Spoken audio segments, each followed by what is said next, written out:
well. Thank you. Thank you. Thank you. And Chair, this concludes non-agenda public comment. All right.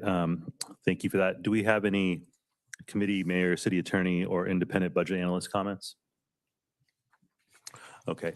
I will just take a moment to recognize that as this meeting is happening, hundreds, if not thousands, of members of the community in San Diego, in particular our Muslim community, are at a burial for 3 victims of a horrific incident of domestic terrorism and hate crime that occurred here in San Diego on Monday.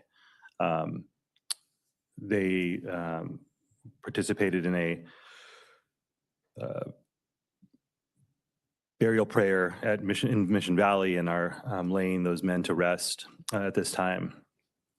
And those 3 men were again victims of domestic terrorism and hate, a hate that says that white people are being systematically replaced, that Jews are responsible for that Black people are genetically inferior, that women are responsible for everything wrong in this world, and a desire to accelerate the disintegration of our social fabric and bring about civil war. That's based on reporting from the writings of those who were responsible for the attack. They mentioned fear of Sharia law taking over towns in this country, Somali daycare fraud, and that Islam is incompatible with the West. So that was obviously a horrific event. It has robbed the community of 3 important community members. It created fear and terror in for children and the parents of those children and people across the city. Before we just go about the business of our environment committee, which is obviously which needs to be done, I wanted to make sure we recognize that, and if we could take just a moment to recognize with a moment of silence the loss of Amin Abdullah, Mansour Kaziha, and Nadir Awad. We'll begin that moment of silence now.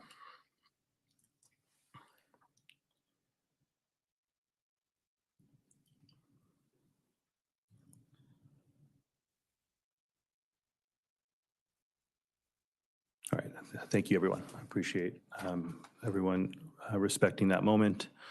Do we have any requests for continuance? Okay, we will now move on to our agenda, beginning with our consent agenda, items 1 through 5. Any requests to pull items from the consent agenda? All right, hearing none, let's proceed with public comment on the consent agenda. Thank you, Chair. The public comment period for the consent agenda is now open. The consent agenda includes item 1, approval of the committee minutes of April 16th, 2026. Item 2, authorization to execute a contract with NRC Environmental Services Incorporated to provide as needed jetting and pipe cleaning at public utilities wastewater treatment facilities. Item 3, Pure Water, Fifth Amendment to the agreement with Trestle Technologies Incorporated for specialized technical support services for North City Pure Water Facility and Demonstration Pure Water Facility. Item 4, collection of fiscal year 2027 solid waste management fee on county tax roll. And item 5, water rights agreement between the City of San Diego and the City of Poway. Each speaker will have 1 minute per item with a maximum time of 3 minutes. Please indicate which item or items you wish to speak to. We did receive 1 speaker slip from an individual here in the committee room. Blair Beekman, please approach the lectern. You've indicated that you wish to speak to all of the consent agenda items. You will have a maximum time of 3 minutes for you to manage.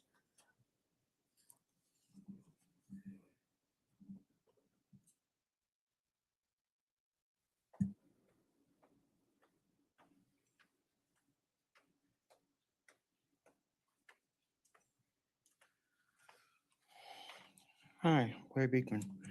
Hopefully these mics are working. I've been trying to say that these mics have been having trouble lately. They sound pretty good right now.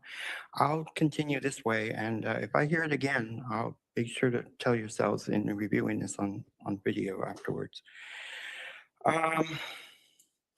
Thank you for the words of Councilperson Nello Rivera. I needed those words all week, and he's the person who can deliver them very well, and so I needed it. These young people have to be held accountable, and it's from that we have to understand that there's concepts of love and dialogue and cooperation in how we solve our issues, that they will hopefully learn in some part in their lives to better understand and what really can take place in those good practices. The imams of the Islamic Center practice the same things. I've been really inspired by their words, and it's with love, it's care, conversation that we work through these things, and hopefully one day they will understand a better way of living and how we function and work together in solving our issues. Blair, Sorry, I'm stopping. Yeah, Blair, I very much appreciate the acknowledgement. I also want to make sure that I'm being fair, and it's important that we speak to the items on the consent Very sorry. agenda, just so others don't go off course as well. Sure. Okay. Thank you. Okay, Pure Water. Thank you for Pure Water issues. I hope we can relate to what the work that we have to do with Pure Water can be of inspiration to Mexico, and that we have good communication with Mexico into our future on such issues. And then I had a few items for the committee minutes that were approved of that. One of the items was urban water management. You'll be talking about that, so I can go on with that when that comes up later today. Public power feasibility study. We are entering a next 10-year period. It was a really good item, and it was important that we had public power future listed, and good luck what we can be doing. You gave it a 10-year time frame. Good luck what we can be doing before that, and that we're really addressing PG&E every time. We're not always relying on PG or SDPG&E as the sole source of our lives. That every time we say SDG&E, it's with the intent that we're thinking how we're building our public power future as well. And I hope that's part of our regular dialogue here. And there was one other item. Oh, Mission Bay Park things. Yes, a quick note that as we are in this time of mourning, I'm getting a sense you guys are keeping a pretty level head about issues, and I thank you immensely for that. I don't think it's the time to start investing in more and more surveillance technology. It's investing in communication between each other and how we use our technology. That's what we need to really be reviewing in the next 6 months before deciding anything, what we're going through right now. Thank you. Thank you. This concludes in-person public testimony. We will now move to the virtual queue, and I've started the 5-minute timer. There are 2 hands raised in the virtual queue for the consent agenda, and as a reminder to those in the virtual queue, please indicate which item or items you are speaking to. Phone number ending in 8700, please press *6 to unmute and let me know which items. 2 through 5. Okay, 3 minutes to manage. Please begin. Thank you. Okay, on number 2, the NCR Environmental Services. So under representation, Asian operative workers and females in management and financial professional and operative workers. Please do better. Thank you. On number 3, which is Trussell Tech, they submitted a workforce report for county employees on April 17th, 26. So they said on the backup material, no underrepresentation. And they did add this, which is very positive. They have progressed in decreasing the lack of representation for Asians and Latinos and female categories. So that's really, really good to hear. So on where are we? On number 4, solid waste management. Dear Kirby Brady and the rest of the team, this is a big, big, big item. The whole community is surrounded with this, and they're involved. So thank you so much. I don't know if you heard me, Kirby, in closed session. Perhaps you did, I hope so. But I trust you. This is a big issue. We're still working through it. I did not have a chance, excuse me, they're doing fire testing in the building. I did not have a chance to study the backup, Kirby, but I do absolutely trust that you're doing the right thing, and you will work together for equity and all of those good things. So lots of love to you on that. And the last item 5, which is the PUD department, yes to the item. And I am concerned about the safety of dams. Hodges Dam is related to this item. So PUD, you know how I feel about you. I love you. I just, water, utility. So thank you for everything you're doing. And so yes on all the items today on consent. And thanks for listening. Love to all. Thank you. Our next speaker in the queue with their hand raised is Zoom user. Can you please indicate which item or items you wish to speak to? Zoom user, I've asked you to unmute.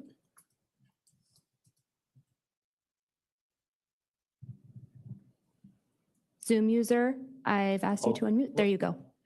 Oh, sorry. Hector here. Hey, I'm down in Mission Bay riding my bike down here, and I live in Mission Valley. I ride around Friars. And the number 3, I want to comment on number 3, the water thing. They're burying that sewer line now down in Friars Road on the western end, and they have the pump station. All our sewage flows down to there.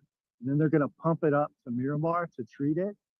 I would think the Pure Water guys could put in a valve down here at the bottom next to the river, and they could actually put river water in the sewer pump line that goes up to Miramar to purify our water.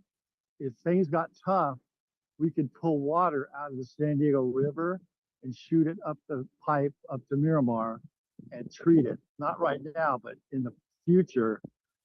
Lake Mead's at an all-time low right now. So if we do need the water, we could, instead of letting the river flow it all out to the ocean, we could pull water right there. It would be slick.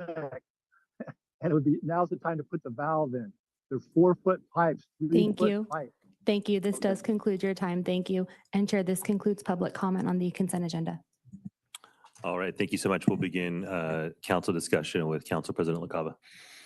Thank you, Chair. I just wanted to make a brief comment on item 4 regarding the solid waste management fee on tax roll billing.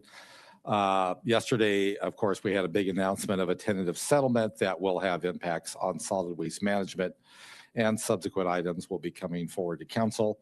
The settlement did not include or any reference to tax roll billing for FY 2027, and today's item remains necessary.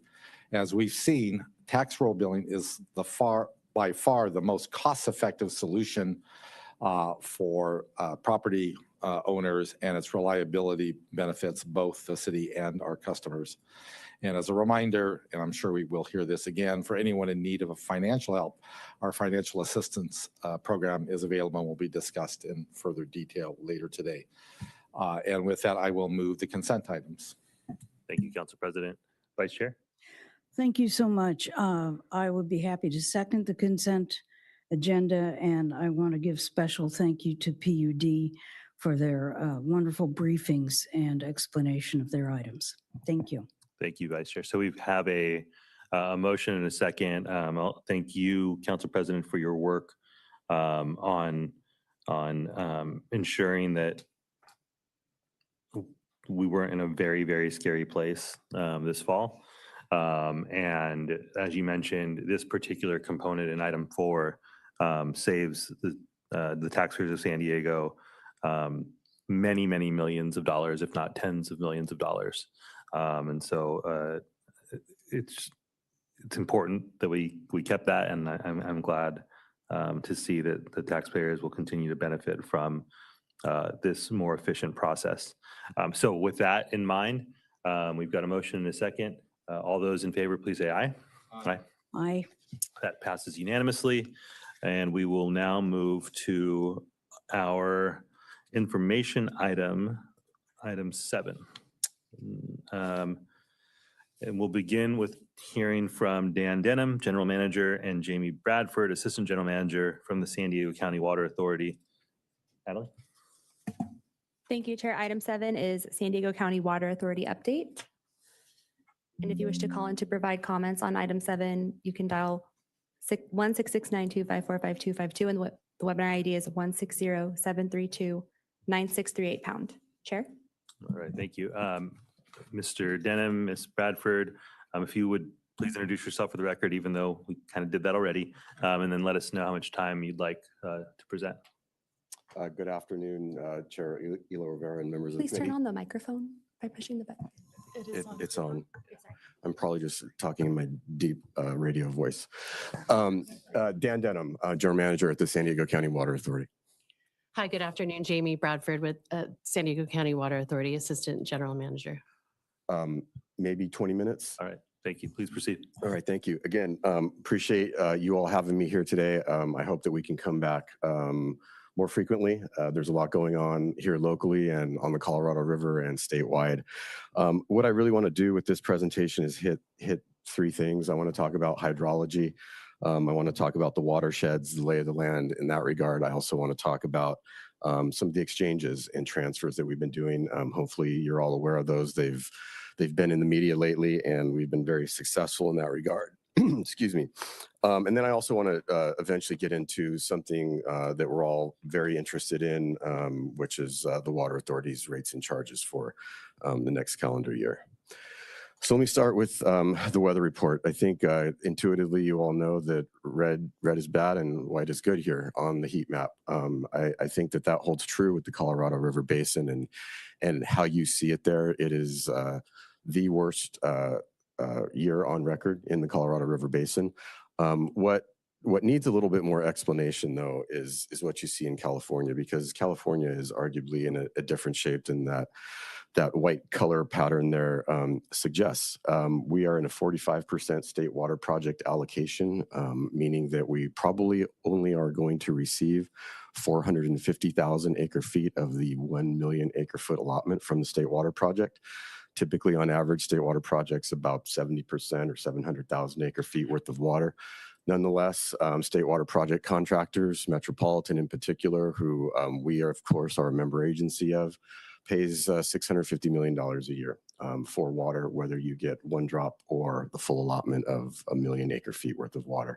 What's really interesting this year about the state and the state water project, and I think just Southern California in general, is that we are collectively in Southern California sitting on top of about 4 million acre feet worth of storage. And what makes that interesting is that at that 45% allotment that I alluded to, there's no more parking space left for water in Southern California as it relates to the reservoirs, whether we're talking about Shasta, Oroville, San Luis, or others up and down the state. And so that puts Metropolitan in a situation of needing to sell water, getting water off the books. If not there, moving supplies from the state to the Colorado River. Unfortunately, as you see on the screen there, the Colorado River and Lake Mead is at 30% capacity. In terms of storage, Metropolitan is maxed out with its storage capacity in Lake Mead. So there's a bit of a paradox and a conundrum here, right? Lake Mead needs the water. Metropolitan cannot put it there. There's no more parking space in Southern California. And so really, I think this speaks to a couple things, and I hope it really helps underscore what we've been trying to do with the Water Authority. I know I've commented on this, presented on this at the city in the past, and that is to move water more effectively throughout the West. And we've been successful at doing that at the Water Authority over the past couple of months. But in terms of, just how does California view the world right now? I put these three big ones on the screen. They're not the only ones. There's, of course, smaller one-offs that are more focused at the local level. But this seems to be the crux of the public debate right now in terms of what to do in California. When you see the headlines, hear the stories about water going under the Golden Gate Bridge, largely Sites Reservoir is a reaction to that. It's the idea of taking water in extremely wet years and creating a 1.5 million acre foot storage reservoir in the Sacramento Valley. It captures high flow events. I just alluded to the lack of storage in California. Advocates on both sides of the aisle are interested in additional storage in California. It's just a matter of how much does this cost. The Bay Delta Conveyance Project, been around for generations, decades, if you will, from the Pete Wilson administration. No step closer to having this project anywhere near being complete. But nonetheless, it's a project that's arguably needed from an infrastructure perspective. Environmentally, there are pros and cons to it with ecosystem impacts on the Delta. But I will say that a project of this nature, although with a $20 billion price tag, I think we need to start thinking about things a little bit differently in terms of at least reinvesting in a portion of this infrastructure. How that impacts San Diegans, we would all presumably feel a piece of that in our wholesale and retail water rates. Pure Water Southern California, I think that you all know the idea behind this. Of course, Pure Water Southern California is Met's project. It's originally started at 150 MGD. It's being scaled down to 45 MGD at this point.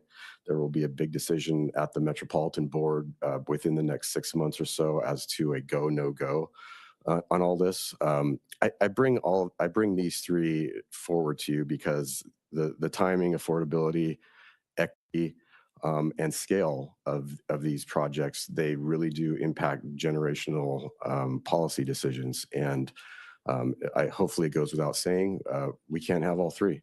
I don't think that we can afford all three.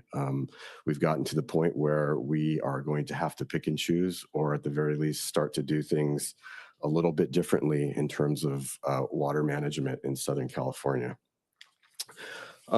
Colorado River negotiations, again, hopefully no surprise to all of you, but things are at a standstill. In 2007, we negotiated operational guidelines as to how to manage Hoover Dam and Glen Powell or Powell Dam. We've had since then to figure out how to either continue those operations or move it differently in 2026. And the parties have missed several deadlines. I think that this is probably the last year that all of us, whether that's the state level, federal level, or local level, will be able to rely on power generation out Glen Canyon Dam and a steady flow of water in Lake Mead.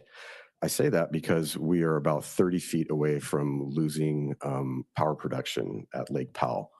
30 feet away that's being mitigated by bringing water from upper reservoirs this year to maintain a minimum power pool. At the same time, the federal government is mitigating for elevations at Lake Mead, which could cause that reservoir to go to dead pool within a year. The way that they're doing that is they're curtailing the amount of water going into Lake Mead. What is normally a 7.5 or 8.0 million acre foot release from Powell to Mead is going to be reduced to 6 million acre feet this year. So the river is arguably in the worst shape that it's ever been. But the time is now, of course, to get some water behind the dam. And whether it's the project that I described to you on the previous screens or anything else in the basin, none of this happens overnight. And I think thematically, as I start to talk through some of these water transfers with you, I think you'll get the sense of why it's providing a little bit of promise going forward. Urban versus agricultural water use, this is always going to be in the headlines when times are bad. And, I don't feel that, we should have conversations about whether we're growing microchips in data centers versus alfalfa in the Imperial Valley. Those are conversations that don't need to happen. I think that those two polarizing issues can coexist. And they can coexist because they already do. And the San Diego Imperial Valley water transfer is a shining example in the basin as to how an urban water agency can work with agricultural producers in the Imperial Valley to where there's a balance. The U.S.-Mexico treaty, Mexico has been a good partner to the U.S. in terms of water over the years. They've been willing to reach compromise on a lot of very, very tough issues. The problem that has arisen with the U.S. treaty with Mexico from 1944 is that they are going to need to share in reductions on the river in the same manner that the upper basin and lower basin share in reductions. The argument between the upper and lower basin is whose allotment does that come out of? The upper basin, of course, believes that California and Arizona should provide reductions to Mexico, and the lower basin believes that that is a federal obligation. Tribal water rights, another, as if there's not enough issues here, tribal water rights are front and center once again, as they always are. This is largely an Arizona issue, and it has to do with compensation to the tribes for water rights that are longstanding, and the federal government's role in fulfilling trust obligations with those tribal communities, 30 federally recognized tribes in the Colorado River Basin. All this gets to what no one wants, but we're probably headed there anyways, and that's litigation. When the parties can't get along, the 7 basin states, when states sue states, that automatically puts the matter in front of the Supreme Court. Once it's in front of the Supreme Court, a special justice is appointed and a decision will be made in some form. So I'm not sure that situation is the best for all of us. Protracted litigation, we've seen it in the past in Arizona versus California. It's taken decades, and I don't think that the hydrology this time around is going to let us have that much time. So let me move on to some good news. So I want to talk to you about the vision of the future that we have here collectively at the Water Authority and hopefully within the region. Of course, what you see on the screen here, these are the sort of some of the tenets, the vision for the future, long-term resilience and durability, flexibility, maximizing the assets that we have and adapting to changing conditions in an innovative manner through partnerships. But really, I don't want to bury the lead in all of this. And what I would hope is the takeaway that you have from the entirety of what I'm talking about today is the new balance that we have between rates and our supply-demand balance in the region. This is at the core of everything that follows. The byproduct of what the Water Authority's done over the last year is we've been able to change the shared narrative that I think many of us have had in the region, which is there is a contract supply-demand imbalance, that rates will continue into the future with a trajectory of being in double digits. All that has changed in less than a year's time. So what we have now is a balance of regional supply and demand. I'm going to have a chart for you. I'll show you that in a little bit. And that's going to stick into the foreseeable future, where demands in this region, which account for pure water, phase 1 and phase 2 coming online, are in balance. And importantly, we're out of that double-digit rate territory. What I'm going to be bringing to my board next week will be a staff recommendation to have rates for the next calendar year at 3%.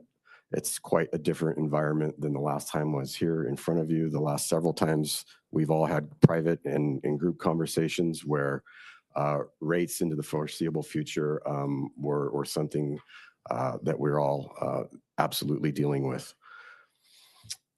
So how do we get there? A couple things that we focused on, and this has all happened over the past year. We've looked within Southern California. I've alluded to QSA, the Quantification Settlement Agreement, water exchanges within the Met family. I'll hit on that. Statewide, the Water Authority has access to groundwater banking in the Central Valley. We've monetized that. And what we look to in the future is interstate transfers to Arizona and Nevada. But all of this really started with the end to litigation. And, this is a presentation in and of itself. I think you all know what litigation meant to this community, meant to this region over the past 15 or so years. I still always say that we went into it for the right reasons. It was with the ratepayer in mind. We were successful in early stages of the litigation, brought hundreds of millions of dollars back to the ratepayers. But candidly, what it did is it destroyed many of our relationships in Southern California. And I think that what we've learned, the reflection over the past year or so, is that it's those relationships that we relied on, that camaraderie amongst water agencies, that have allowed us to right the ship here in San Diego. So with this, we developed a rate for the transportation of 60% of our water that's smooth, it's predictable, and it's at an inflation rate that is manageable when you look at that with the cost of our supplies coming in from the Imperial Valley. What that settlement did is it allowed us to line up the first of hopefully many more transfers or exchanges of water between the San Diego County region and, in this case, Riverside County. In March, we inked a deal with Western Municipal Water District for 10,000 acre feet over the next 21 years. Very similar type of agreement with Eastern Municipal Water District, also in Riverside County, for 21 years. What that will bring in over that 21-year period will be $660 million to the Water Authority, $174 million within the first 5 years. I think it's important to note in all of this is that there's no windfall of cash associated with this.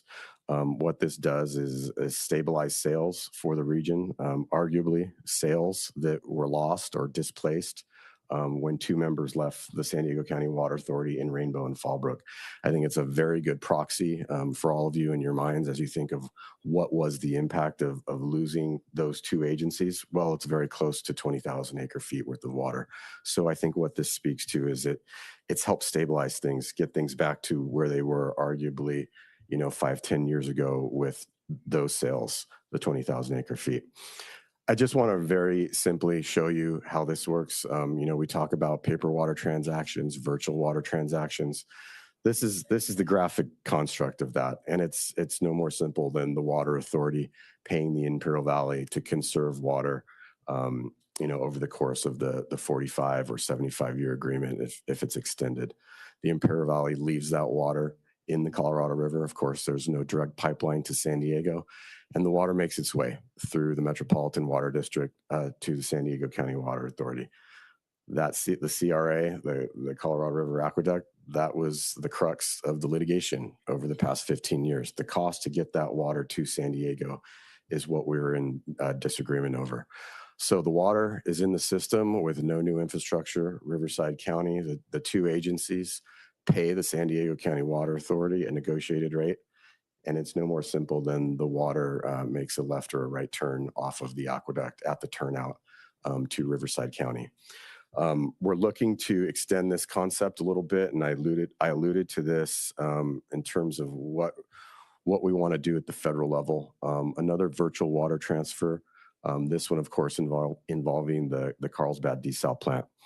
We've had a lot of support. We've been at this for probably about 2.5 years to get the federal government to recognize and in many ways accept that we believe, and now they believe that they have the authority, the Secretary of the Interior has the authority to make some of this happen. We have a signing ceremony in a couple weeks here with a number of parties. This is with Metropolitan, it's the Southern Nevada Water Authority, it's the Central Arizona Project, it's the Arizona Department of Water Resources, and the Salt River Project. What the MOU intends to do is prove up the legal framework to make this happen for the first time in the West and on the Colorado River. It's all about augmentation of the river coming from desal water in this case, which can be moved now and overnight, and future water supply development, that being reuse throughout California. So again, the simple graphic, replace the Riverside agencies with the Carlsbad plant. This can take many forms, whether that's a direct payment from another party to Channelside Resources or to the Water Authority, but nonetheless, water is produced at the plant. That water comes from the Imperial Valley, who leaves it in Lake Havasu. And then simply Lake Havasu is the sort of clearinghouse to move water through existing infrastructure to the communities of Phoenix, Tucson, and the outer limits of those major metropolitan areas. So in terms of the groundwater bank, we have had access to this ownership rights in the bank for about 20 years. We've moved water down in the past. We've sold water during droughts. The balance that we had in there of 7,717 acre feet, we just recently sold for $3.4 million. That's the going rate for water right now in Central Valley. That rate is arguably so low because the state of California, as I alluded to earlier, is sitting on a great amount of storage, 4 million acre feet. Metropolitan similarly is selling upwards of 80,000 to 100,000 acre feet worth of water out of its groundwater storage banks at this point in time. I feel that everyone's sort of waiting for the next drought, and they're banking on that going forward. I think the silver lining in all of this is non-rate revenue. I think that I've mentioned this to the council in the past. It's certainly something that's important to the Water Authority. It provides flexibility to all of us, non-rate revenue from a Prop 26 or Prop 218 perspective, and the ability to be a little bit more creative than Prop 218 and Prop 26 allows us to be. Whether we're talking about a cell tower lease, whether we're talking about property tax revenue, land leases, or hydropower revenue, no amount should be considered too small in terms of the flexibility that it brings us to mitigate some things that are in need of change, in need of serious change that we're having problems with 218, and it has to do with mitigating low-income users, low-income rate assistance, and the farming communities that support the economy here in the San Diego region. So in terms of what we get out of this, when the entity that we lease the groundwater bank to puts water in and takes water out to sell it, that type of transaction, the Water Authority receives proceeds on that transaction. So what we get is about $150 an acre foot on each transaction, which we've kind of modeled out that over the term out to 2035 will produce about $30 million. And so that's $30 million in non-rate revenue that I'm going to be really excited to have a thorough policy discussion at our board on as to how we can use that out into the future. So here's a chart that's new. It's been updated. It used to look a lot different. It used to show a contract supply line that was way above the demand line. But this is the new reality that we're all dealing with. This is the change in the shared public narrative that I alluded to. Water Authority, of course, our supply is the lighter blue, and member agency supply is the dark blue. It accounts for Phase 1 of Pure Water San Diego, East County potable reuse, Oceanside reuse, and Pure Water San Diego Phase 2, with an assumption that it comes on in its full volumetric force in 2035. So what you can see here is what we have in this gray band at the top. What this really represents is our ability to move more water and further get that contract supply line moved even lower compared to demands. So here's what the gray area at the top of the screen represents. In the settlement agreement that we have with Metropolitan, we can move 50,000 acre feet worth of water within the Southern California family. We've already moved 20,000 acre feet just this year, or will have by the end of the calendar year. We're already in negotiations with a number of other parties to add to that and get to that band, that maximum bandwidth within the exchange agreement with Metropolitan. The gray area that you see in total is about 45,000 acre feet. So with maxing out the MWD exchange at 50,000, you kind of get the sense of where we would be at. And I'm pretty confident that in the next year, if I'm here this time next year, I'll be telling you about additional transfers that we have. But if we don't get there, here's some other things to mitigate that band. There's going to be the natural growth that we just simply don't know about that will or maybe will not occur in 2045. But nonetheless, I think having water in the desert region is better than not having water in some form. But what we're also able to do is ramp down the desal plant. So we can take the thing from 56,000 acre feet all the way down to 18,000 acre feet. And we've done that in the past. And it's a tool, it's a lever that we have. The third and final tool to mitigate that band going forward would be the water transactions on the Colorado River, moving water from the desal plant virtually to Arizona, Nevada. All of those levers, when pulled, puts us absolutely in line with where our contract supplies are and gives us that flexibility that I think that we've all been looking for over the past several years. So this is sort of where the rubber hits the road. This is the benefit of what we've done. In January of this year, the board approved a long-range financing plan.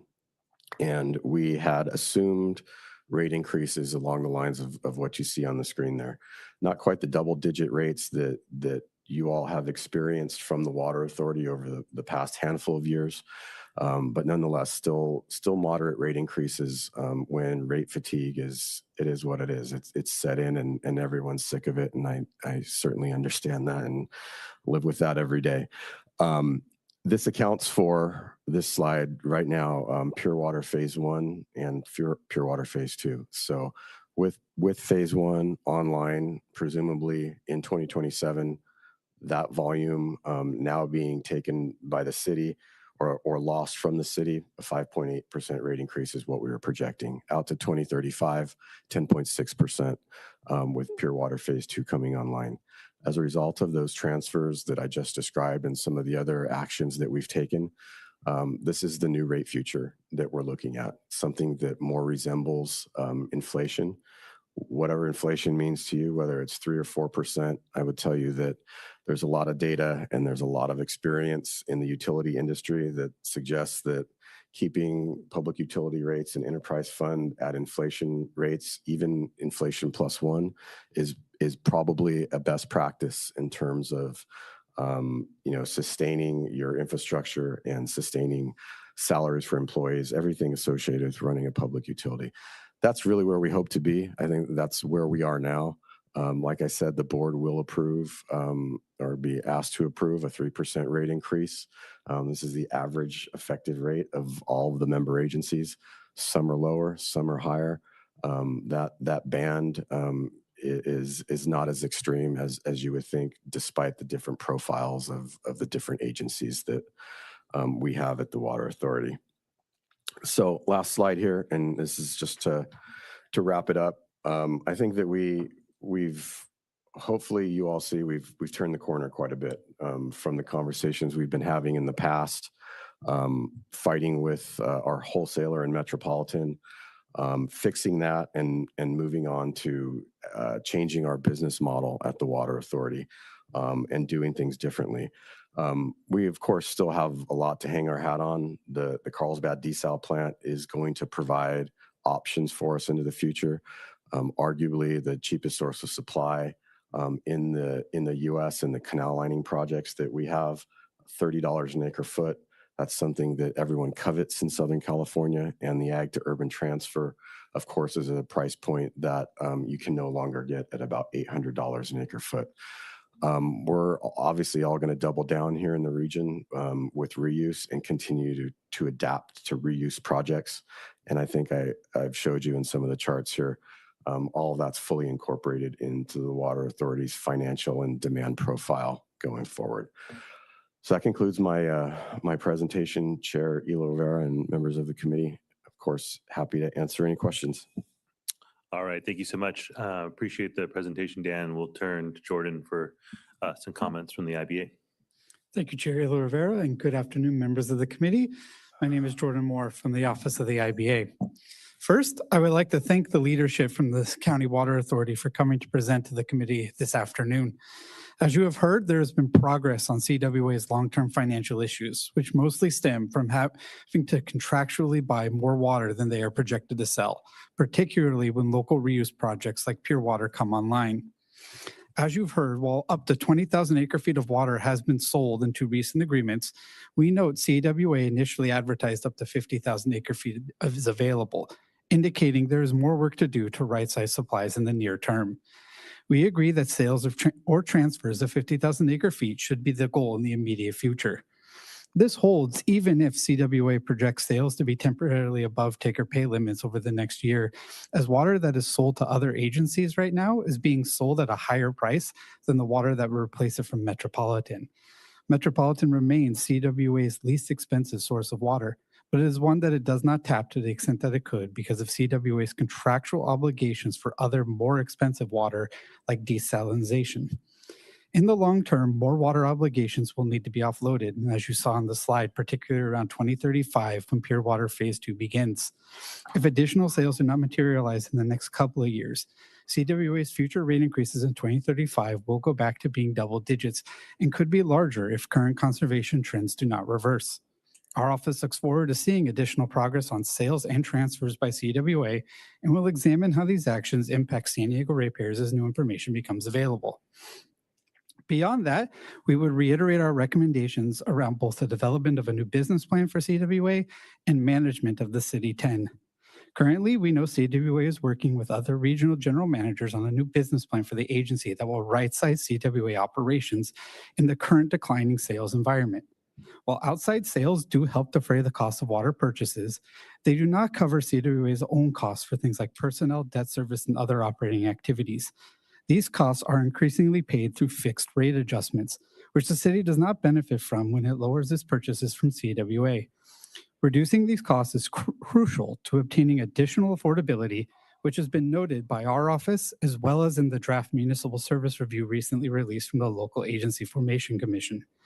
We look forward to reviewing the new business plan when it is made available to the public, hopefully soon. In regard to the City 10, while this informational presentation from CWA is helpful, we note that CWA only released their cost of service study for calendar year 2027 this morning. While you've heard that effective rates are projected lower than what was contained in PUD's last outlook, we need this cost of service study to demonstrate the mix between CWA's volumetric and fixed rate charges, and in particular, the city's share of fixed costs, in order to accurately determine the impact of CWA's future rates onto PUD's rates. We note that CWA's rate hearing is projected to be only about 5 or so weeks away, and would hope that earlier, more timely releases of cost of service studies with detailed rate projections would be helpful. It is anticipated that with the cost of service study now released and the hearing to be set by the Board of Directors next month, as they begin their review, that our office continues to recommend that the council hold a public hearing before the last week of June to discuss the rate case and provide direction to the City 10 on the council's expectations for the City 10 regarding CWA's rate adjustments. We note that the City 10 are ultimately accountable to the council, and our office is ready to assist the council with any additional actions they may wish to take in regards to the City 10 and CWA. Thank you, and I am also available for any questions. Thank you, Jordan. All right, with that, let's hear public comment. Thank you, Chair. The public comment period for item 7 is now open, and we have received 2 speaker slips from individuals here in the committee room. Courtney Brown, please approach the lectern and you'll be followed by Blair Beekman. Each speaker will have 2 minutes to speak to item 7. Did you say 2 minutes? Okay, I will try to be quick. Good morning, good afternoon. My name is Courtney Brown. I'm a staff attorney with San Diego Coastkeeper. Really quickly, I say that I appreciate County Water Authority GM Dan Denham and Assistant GM Jamie Bradford for taking the time to present here today. I think it's really important. And I do want to highlight the Water Authority has made enormous progress. The Met settlement, the Riverside County water transfer agreements, the Lower Colorado River Basin MOU, and the initiation of a business model review are genuinely significant achievements. These achievements are steps in the right direction, but they have not holistically fixed all of County Water Authority's problems or solved our rates crisis in this region. So we're asking this committee to seek transparency and independent review in order to serve ratepayers and the County Water Authority alike. And this would only strengthen our confidence in the agency's progress. I will echo everything that Jordan just explained. I do think that we want to highlight and ask this committee to weigh in on LAFCO's recent vote to suspend the MSR of both County Water Authority and Met for 4 years. We think that the MSR had significant findings about the agency that aren't necessarily resolved, and all we're asking for is good governance and oversight to ensure that the math is adding up. We also request the city or the IBA's office to conduct any sort of independent review on the claims about how these sales, particularly the projection that the 20,000 acre feet will bring rate increases down such a significant amount to down from 6 to 8% to around 3% annually over the next decade, particularly given the drastic uncertainty we're facing now. So we really appreciate your time and for listening to our Thank you. comments. Thank you so much. Thank you. Our final speaker here in the committee room is Blair Beekman.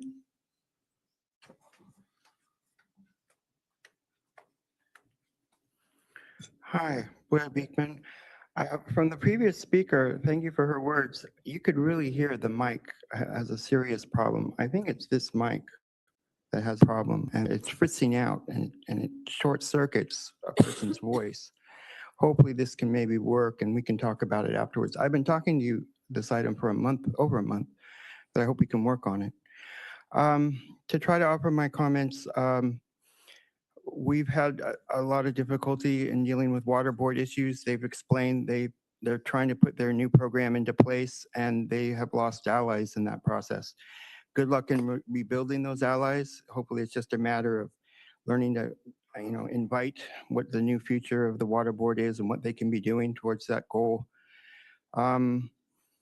Pure water is important.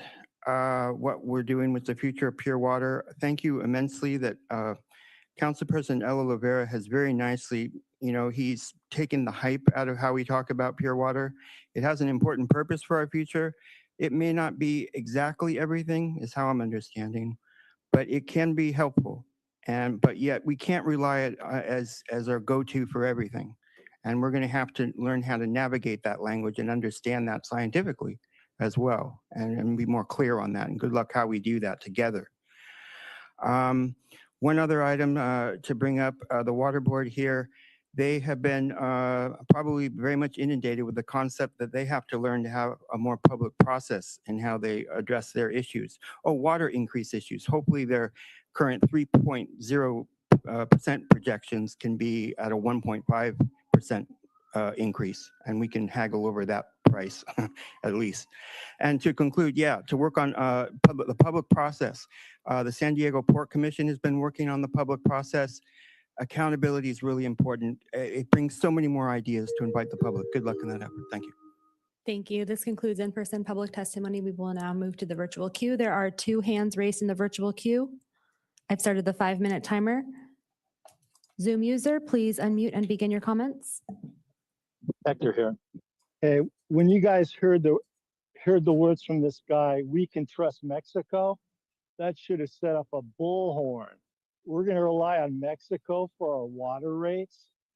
We got to pull some water out of the San Diego River for free and shoot it up there in the middle of the night when there's nobody using the lines that go up there. That's free water. We can get 40,000 acre feet every day of the week. It's always running. The San Diego River runs 365, man. It's always there. We don't have to put all of it in the ocean. Just we'll take 5% of it, and we'll become self-sufficient in San Diego. We'll tell the water board to pound sand. They own us. They own us, man. They determine the rates, and they have a lot of language of how they're doing it, but that's basically what it is. And then you guys, man, you guys are way over your head on this, city council guys. You can't even determine a parking fee for the Balboa Park, man. This is way over your head. We got to build the dam, Lake Hodges. We'll get water there. We got to do a world-class treatment plant down in Tijuana. They give us free water, but it's sewage water out of 1 million people dumping their raw sewage on us for decades. We're going to trust Mexico to give us their sewer water, not our other water. It's ridiculous, man. Someone's got to call. You should have a bullshit meter in there, man. Or at least a bullhorn, a gong show. Anyway, let's say we pull water out of the San Diego River and shoot it up there and treat it. It's free water. We're going to have the pipe. And then the only thing about that water thing, we have a huge loan, which we got to pay. Collateral for our loan is the water rates. That's the collateral. They can raise rates for the loan no matter what. So that's the collateral we got on that loan. It's raising the rates of everybody in San Diego. Thank That's you. what's Your going time on. has concluded. Our final speaker in the queue is phone number ending in 8700. Please press *6 and begin. You'll have 2 minutes. Thank you, Joy Senyata. Dear committee and city council, please listen to Jordan Moore regarding the June meeting. And Jordan, I might email you. I'm very concerned about what you said. I'm confused about the current conservation doesn't reverse or something. I don't know, but I've got to find out what that's all about. So anyway, thank you for the presentation. It was very good. And yes, please come back more frequently. That's got to happen. And I'm so glad that you said that. I just can't emphasize that enough, that Chair Ito Rivera, please make that happen. Would you? I'm sure you can collaborate and make that happen. The public needs that. So move water more effectively, more storage, water management in California. All of those to me speak like improving the system, which, to be honest with you, San Diego County Water Authority has needed to do updates. And it looks like you're making progress, but I don't understand how good the progress is yet. But I do feel it's moving forward, so do keep that up. I don't like the words about the litigation that's possible, protracted, I think you labeled it. So I hope we can keep away from that. I really appreciate the vision of the future. I'm really onto the word vision right now for our city, so keep that up. I want the policy discussions to happen. I love the word initiative, resilience, flexibility is a big word, and it does affect our water rates. So big on conservation, you all know that. We are looking to the pure water impact and how it will affect you. We want collaboration when that happens because we appreciate that can impact you, and we want to be there with you. And we want to sit around the table. Thank you. This does conclude your your time. And Chair, this concludes public comment on item 7. Thank you, Natalie. Thank you to everyone who offered comments. Thank you, Dan, again, for the presentation. We'll turn to Vice Chair Campbell for questions and comments. Thank you so much. Thank you so much, Chair. First of all, thank you to Dan and Jamie for coming today. We really appreciate all the hard work that you have done in the past several months to make our county water authority much better.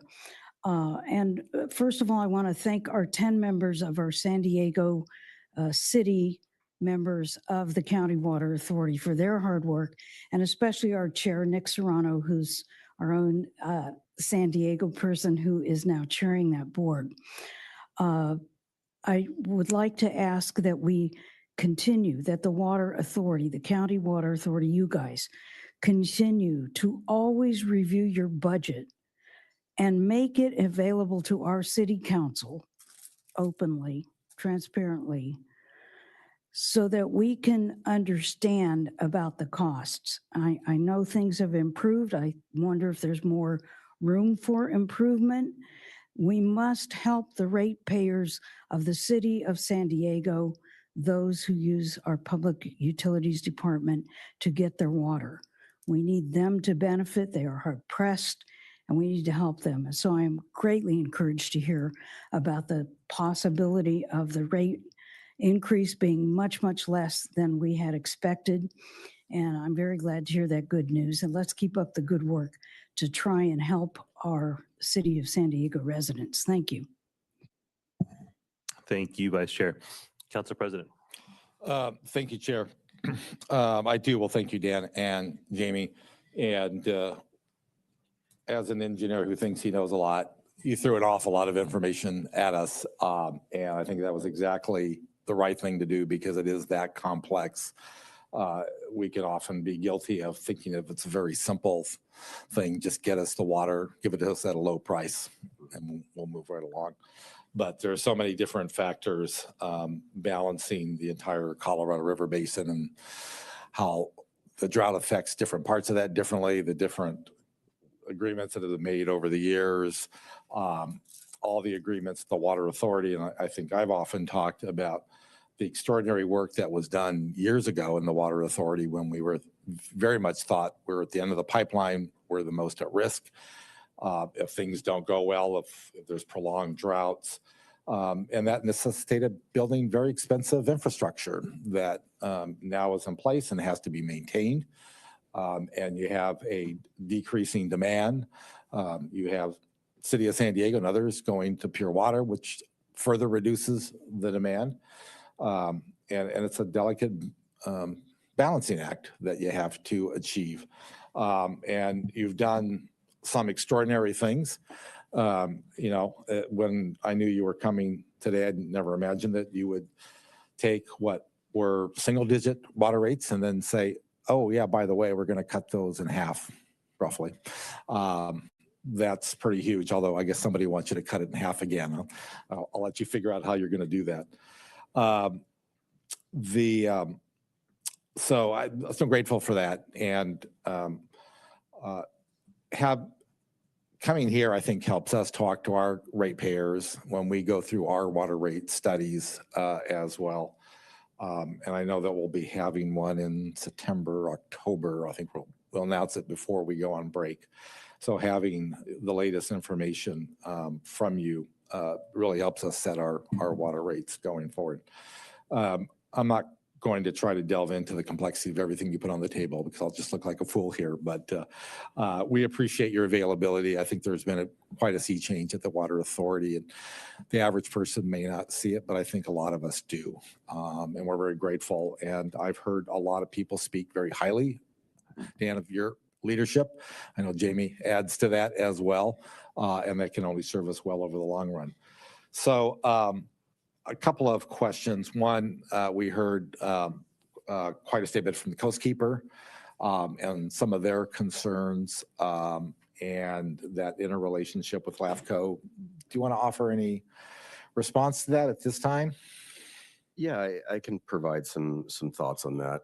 Look, to be candid with you, the MSR, the results of the MSR, what's in it, this is largely a matter of governance, and it's a governance conversation, and it's groups, whether that is the member agencies that I have, whether it's outside, and it's a conversation around the city's voting percentage at the Water Authority. It became apparent over the past 3 years. We've been working on this MSR for 3 years, where there were conversations about dissolving the Water Authority, becoming a pipeline agency, even condensing it into or taking over retail service. What we've just done, what I've just described to you, really wiped all of that out. It showed, at least financially and from a demand perspective, what we've done, and the data that was contained in that report was arguably 4 years outdated. So all the conclusions that were being made based when I was here 3 years ago, telling you about 18% rate increases. So at its core, and what I think that this community, this San Diego region needs to come to grips with is a conversation like what we had many years ago at Sandak. Right. And this is a governance issue. It's a legislative issue. Arguably, for all of you, it's a political issue. And it has absolutely nothing to do with running the business of the Water Authority. Now, there are financial impacts associated with whether the city votes a certain way, of course, absolutely. But that's the current law. And I'm going to run the organization based on our admin code, on our city charter, if you will. And until that's changed, I'm really indifferent. But that's the core issue with the MSR today, is the city's voting power at the San Diego County Water Authority, to be blunt. Okay. Thank you for taking the time. Councilman, can I ask something really quick? It's not mass members of the public, but there are people who are curious. MSR? Yes, sorry. Municipal Service Review. Yeah, thanks. I think that's the mechanism by which LAFCO, which people also do not know what is, really looks as part of their jurisdiction at every public agency going forward. So I appreciate your candor. I appreciate that you highlighted that the rate projections that you showed there include both City of San Diego Phase 1 and Phase 2, that you actually are planning for that. And I appreciate from what I'm able to discern that while there was a lot of calls from our ratepayers about keeping costs down low, that it is done in a way that is not reckless and just simply bends to that call. Says, fine, we'll just downsize it and then take the risk that something won't happen and we'll get all of ourselves in trouble. I think the last thing, Chair, I see that we have a few members of our City 10, including the Chair of the Water Board. Mr. Serrano, would you like to offer your thoughts? Council President, definitely appreciate the opportunity and appreciate my colleagues from the Water Authority for being here to present to you all. I think the only thing that I would just submit to you all is that, you know, as the Mayor's Deputy Chief of Staff, as the Chair of the San Diego County Water Authority, a representative for the city, I take direction from the Mayor and you all. And what I hope that you see is me, the City 10, being responsive to that direction. When you all asked us to keep water rates low, every rate cycle that we've gone through, the City of San Diego has never accepted the staff recommendation. We have driven water rates lower. When you all suggested that we need to start selling water to jurisdictions that need it, well, I think you've heard that we've been able to do that. And we were instrumental, the City of San Diego, in settling the litigation with Metropolitan, which unlocked that opportunity. All of these pivot points, all of this progress that the Water Authority has made over these last 5 years is because the City of San Diego was at the tip of the spear, leading the way and providing the guidance and the direction. We're very fortunate that we've also had the leadership of Dan, Jamie, and ET all at the San Diego County Water Authority who have agreed with those pivots and that progress that needs to be made.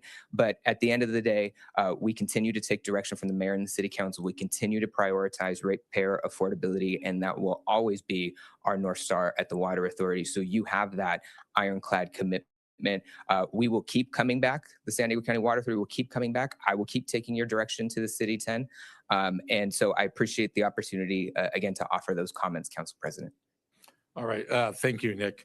Then I just kind of close with this, given Jordan's recommendation that the council hear from the full City 10 in a very busy June calendar. My office will circle back and see what your thoughts are about when we can do that in a manner that is actually productive for everyone going forward. So thank you for that. Again, thank you both, Nan and Jamie, for coming today and your presentation. And that concludes my comments, Chair. Thank you, Council President. Let me start by saying thanks again, Dan, for coming and Jamie for being here. We wanted to create a space for some open dialogue between the city and the Water Authority that wasn't happening in the heat of a conversation about needing to vote on rates and just make sure that we're continuing the conversation more regularly. I think that a lot of what you spoke to today is an example of what our region needs to be doing to address affordability and rising rates. And you heard positive feedback from committee members. I'll echo that from folks from the public who have oftentimes pushed back and said that the Water Authority could be doing more to help keep rates down. I did want to ask about some of the water rate assistance bills moving through state legislature. In terms that an everyday person can understand, can you speak to how the Water Authority is engaged on those bills, and then what outcomes a ratepayer should expect if that legislation was signed into law? Yeah, let me kick this off, and then Jamie's going to jump in on this. I'll pivot back to the comments I made about Prop 218 and Prop 26, which limit all of us in what we can legally do in terms of providing low-income rate assistance. There are actions that have sputtered over the years to have some form of state funding. If I am being honest, the opposition to that has always been, how do we manage this at the local level, at the retail level, at the city's level? How do these costs flow through and put an even greater burden onto retail water agencies. Once we can crack that nut, I think we'll take a giant leap forward. There has to be a state level of funding associated with this. But that's just kind of my high level perspective. Jamie has the info on the bills. Yeah, I think I just back up in 2015, there's legislation passed that required the state water board to develop a low income rate assistance program. And there's been versions of legislation since then that have not made it through the legislature. We were involved last year in support of SB 350. I actually think, Chair, you might have sent a letter to us in support of that position as well. That was held in Senator Probst last year. This year, there are two pieces of significant legislation. One is AB 2739, which would actually create the funding for a low income rate assistance program. The Water Authority has already taken a support position on that. And then next week, we're bringing forward SB 1125, which would actually create the program. The author of the bill has really taken the lessons learned from the past versions and are trying to incorporate the local agency input on, the complications of implementing such a program. So for the ratepayer, you'd see as a written, you'd see either a $20 credit or 20% off the full bill, whichever is greater, is what it says right now. For specific people who qualify in a specific way, or? Correct. They're looking at current programs already, so they would auto enroll. Got it. Sorry, I didn't mean to interrupt. Just want to make sure that part. You didn't interrupt. Thank you for that. I mean, that is simultaneously gives me some hope and is frustrating because if I understood you correctly, we're about 11 years into the development of a program to provide assistance to folks to pay for water in the most, in a state where affordability is and has been the number one issue for folks long before it was, long before politicians were seeing that it popped in polls. And that's just super frustrating. And I think an example of just kind of losing the forest for the trees. We're trying to make life more affordable for folks, and we should do that in the most streamlined and efficient way possible. Can I just, Yeah. Really quick, just the status, they're both waiting for their third reading in their House of Origin. Are you hopeful? Sure. What are the- It's hard, with seeing what has happened in the past. I think there's a will there. As we all struggle with budgets, it's about getting the funding across the finish line. So, we'll continue to push on that. And again, as Dan mentioned, just the constraints with whether it's Prop 26 or Prop 218, which is why, let's go back full circle, the non-rate revenue is so important.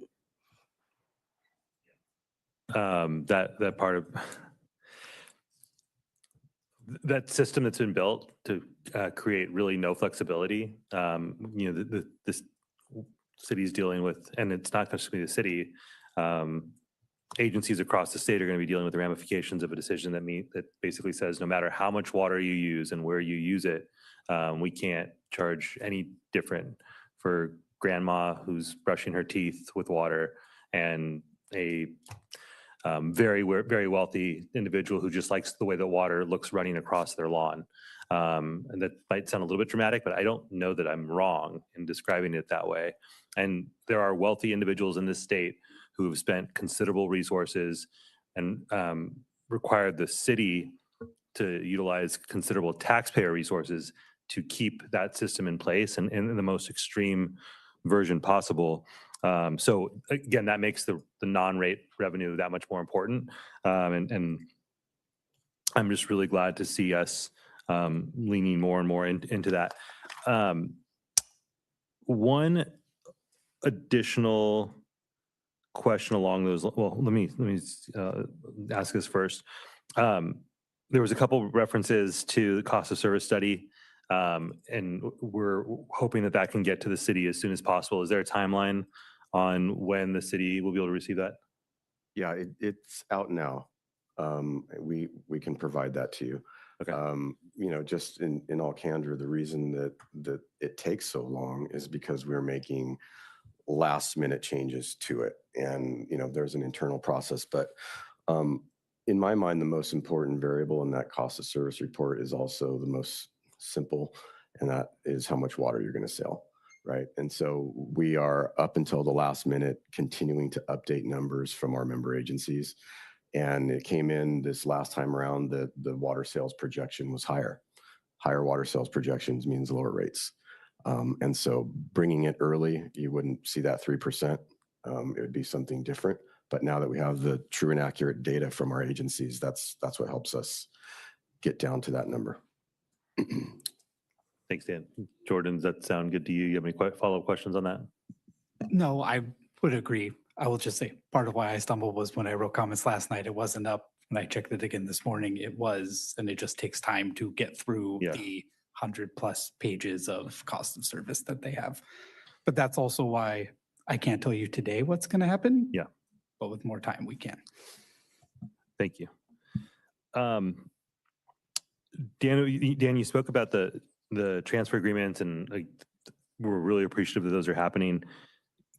Can you, to the best of your ability, kind of explain in your opinion how much that is currently and has the potential to kind of bridge the gap between demand and what we're purchasing? And I mean, how much more is there on that tree to pull from? Yeah, there's still a lot more fruit on that tree. I alluded to the 50,000 acre feet that we have with Metropolitan. We still have 30,000 acre feet worth of bandwidth under that settlement agreement to move water within Southern California. We're in active negotiations with other water agencies in Southern California right now to build on top of that 20,000 acre foot transfer. It's too early to tell you how much, but it will be significant. I mean, it's already looking like it could be at the very least half of that. And then what transpires on the Colorado River, that's going to take longer. But we have a lot of those tools now. And, in terms of where we want to be in the future, the goal is to maximize the 50, move some water on the river, and balance Pure Water San Diego Phase 2 coming online, which I think that we are set up to do. Thanks for that. And I guess there's again, trying to translate this into just everyday working people language. Yep. That volume of water being sold, what does that look like in terms of a dollar amount? And then, because that helps us then break down, and then this is how much could then be available to bring down costs for ratepayers. Yeah, so the 20,000 acre feet of sales, we sold it to it's Colorado River Water. We sold it to the agencies essentially at the cost that we get it for and what we transport it at. So that's about $1,400 an acre foot. 20,000 acre feet worth of sales. I mentioned sort of the proxy in all this is detachment. If you remember detachment, similar volumes, different price points, but losing 20,000 acre feet worth of sales had an impact on our rates of about 3 to 4%. For every $9 million, I think that this is the rule of thumb you might be looking for. Every $9 million is about 1% on the rates. So order of magnitude, that is the long-lasting impact of all of this. That's how you get to the $660 million over the first 21 years. Got it. And so 3 to 4%, but to make sure I am and everyone else is clear, the difference being that the sales are non-rate revenue, correct? Or no? No. That is rate revenue. Right. So the components of the groundwater bank that we leased out and that we'll develop proceeds on, that is future non-rate revenue. So that's across the board savings. We can't turn that into 10% savings for the lowest income individuals and keep everyone else where they're at. We cannot. Got it. And again, I think this is one of the reasons we wanted to have this conversation is it helps, I hope, explain what sort of boxes that we're working within at the local level and what changes may need to be made at the state level in order to give us more flexibility to ensure, again, that the folks who most need the assistance, for the people who $5 to $10 a month really makes a difference for. It's a pretty tight box that we work within, and that makes both like creativity and persistence, I think, that much more important. And again, I appreciate you leaning in here. So I don't have any other questions. I'll just say thank you again for the effort. I appreciate, Nick, you providing the response that you did about the role that the City 10 plays in pushing for these things. You know, a lot of this conversation is frustrating because there are things that are outside of our control. Again, I appreciate every effort that we can make to do the things that are within our control, and then lean in and make sure that we're exerting our power as a region and as a city to change the rules at the state level so that we can turn this kind of vague reference to affordability being a priority into action that actually saves people money on a monthly basis. So with that, thank you again, Dan and Jamie. Appreciate you all being here. Thank you. That brings us to our next item, which is item 6. Natalie? Item 6, resolution supporting Senate Bills 905, 1098, 943, 1138, 1359, and 913, and Assembly Bills 2463, 1761, 2493, and 2516, addressing utility affordability and accountability. Chair? All right. So my office will be presenting this item in partnership with our friends at the Climate Action Campaign. And with that, I will hand it over to Deanna for the presentation. If you could introduce yourself for the record and let us know how much time you want for your presentation.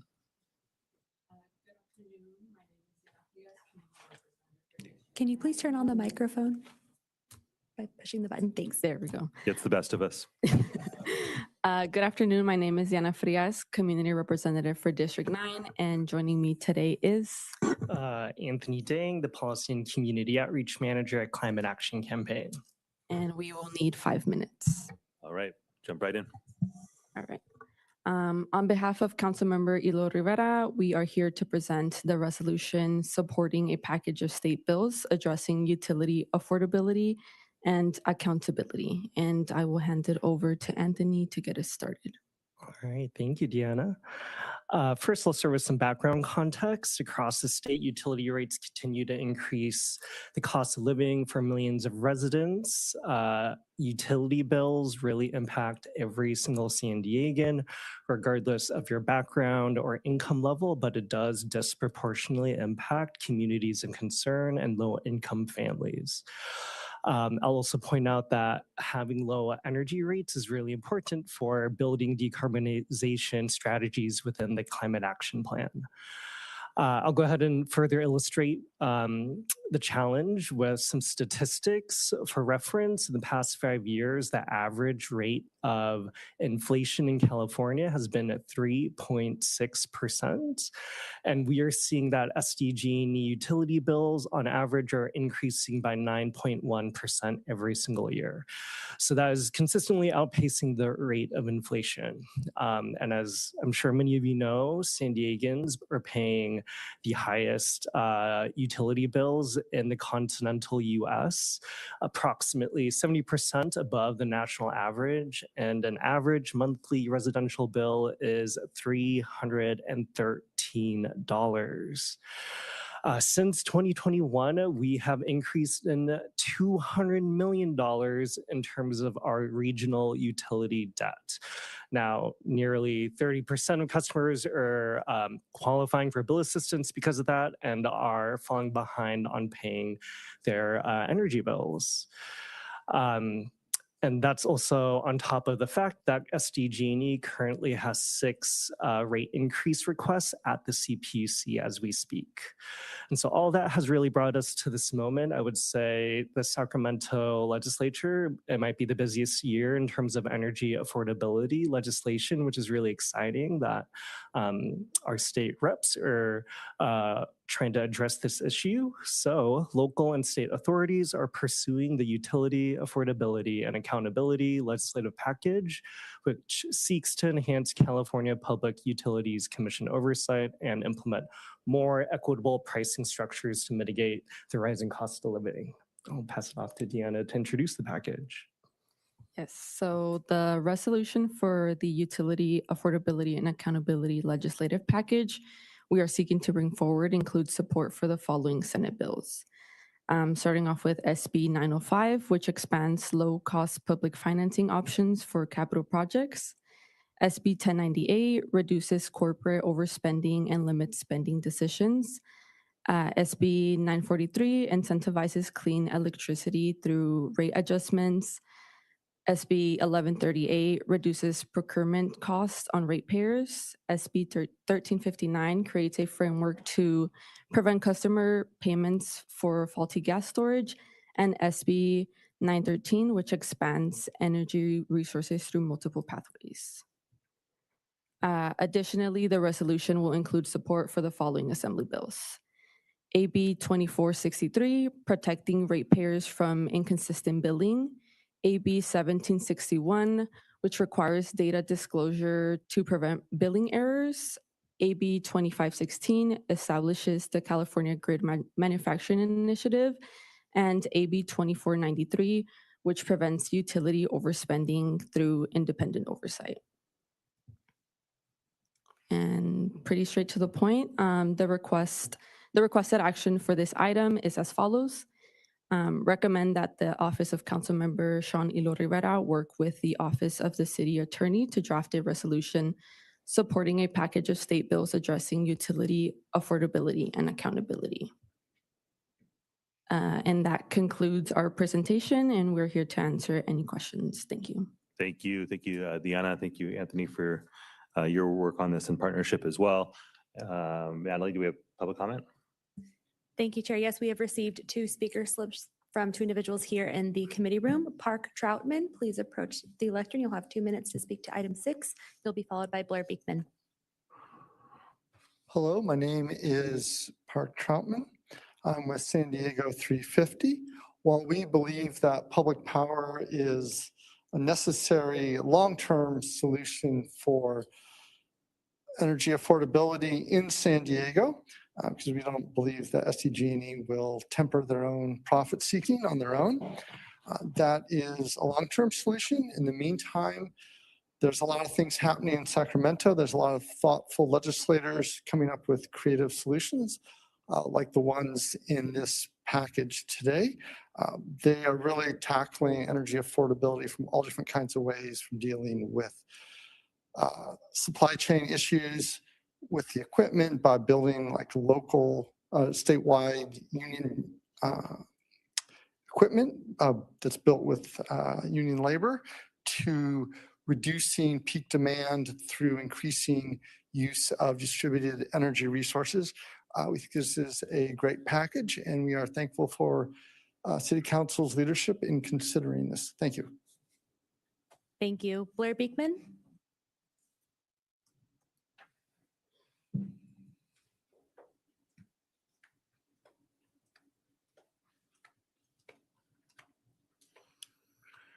Hi, Blair Beekman. Hopefully you can notice if the mic difference from last time, but just using the one mic and now there's 2 again. You can notice that difference, and for the audio, reviewing the audio, and we can talk about it later, how to mitigate and work on that issue. For this item, item 6, thank you for this measure. Thank you for what you're working towards and its goals. There was a point I wanted to make from it, if I can get to it here quickly. Oh, here we go. Okay, Wildfire investments is an important concept here in San Diego, what we're trying to address with wildfire. I've tried to mention recently, it's important we be accountable with our wildfire issues. I think you've made some incredibly decent, good strides in the past year, how to make it a more community-minded process. And man, just a reminder that you've been doing that work well. And good luck in that continued effort, what we do as local neighborhoods and communities on wildfire prevention and preparedness issues, what you've been doing. And to be open to different points of view, how wildfires take place, and that we can be what conversations we couldn't have 10 years ago that were just shockingly appalling, actually have a degree of truth in them, and finding ways to make those safe conversations. Good luck how we can do that. Thank you. Thank you. This concludes in-person public testimony. We will now move to the virtual queue. We have 3 hands raised in the virtual queue, and I've started the 5-minute timer. We will begin with Zoom user. Please unmute and provide your comments. You'll have 2 minutes. All right, Hector here. I'd like to comment on number 6 about lowering the rates. We can implement the Vera's plan on taxing the rich. And let's start out by taxing the rich politicians. Like Sarah Jacobs she has $60 million. Let's put a water tax on her, like 10% of her pay, over $1 million. And then Scott Peters. Scott Peters is worth $600 million, according to Google. Let's put him like 10%, something. Every year, man, we got to tax those guys. Now, Sarah Jacobs is the granddaughter of Jacobs, billionaire guy. Don't tax him. He already finances so many things around. You don't want to, California's driving away all the billionaires. Elon left. Everyone's leaving because they don't want to pay these taxes. So let's implement that rich guy tax on our own politicians first. Now, any of you guys are worth more than $6 million without your house, I would call that rich. You know, not counting your house in La Jolla, whatever, that doesn't count.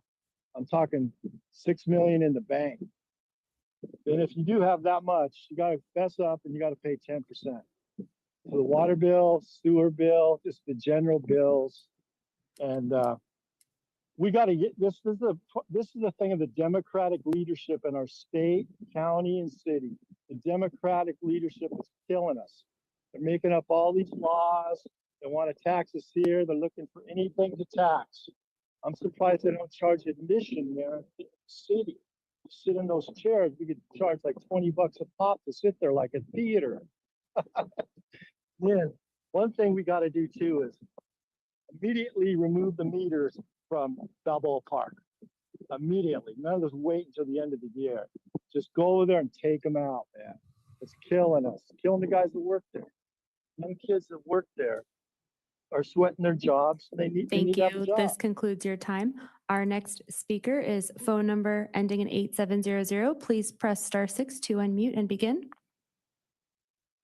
Did you say 2 minutes, Natalie? Yes. Thank you so much, Joyce Anyata. This is great. This is positive. This is just what we need. Utility, affordability, and accountability. Yes, Chair Elo Rivera, for you working with the Office of the City Attorney on the reso. Let's really move on this. And you know, these state bills are great. They're the right move.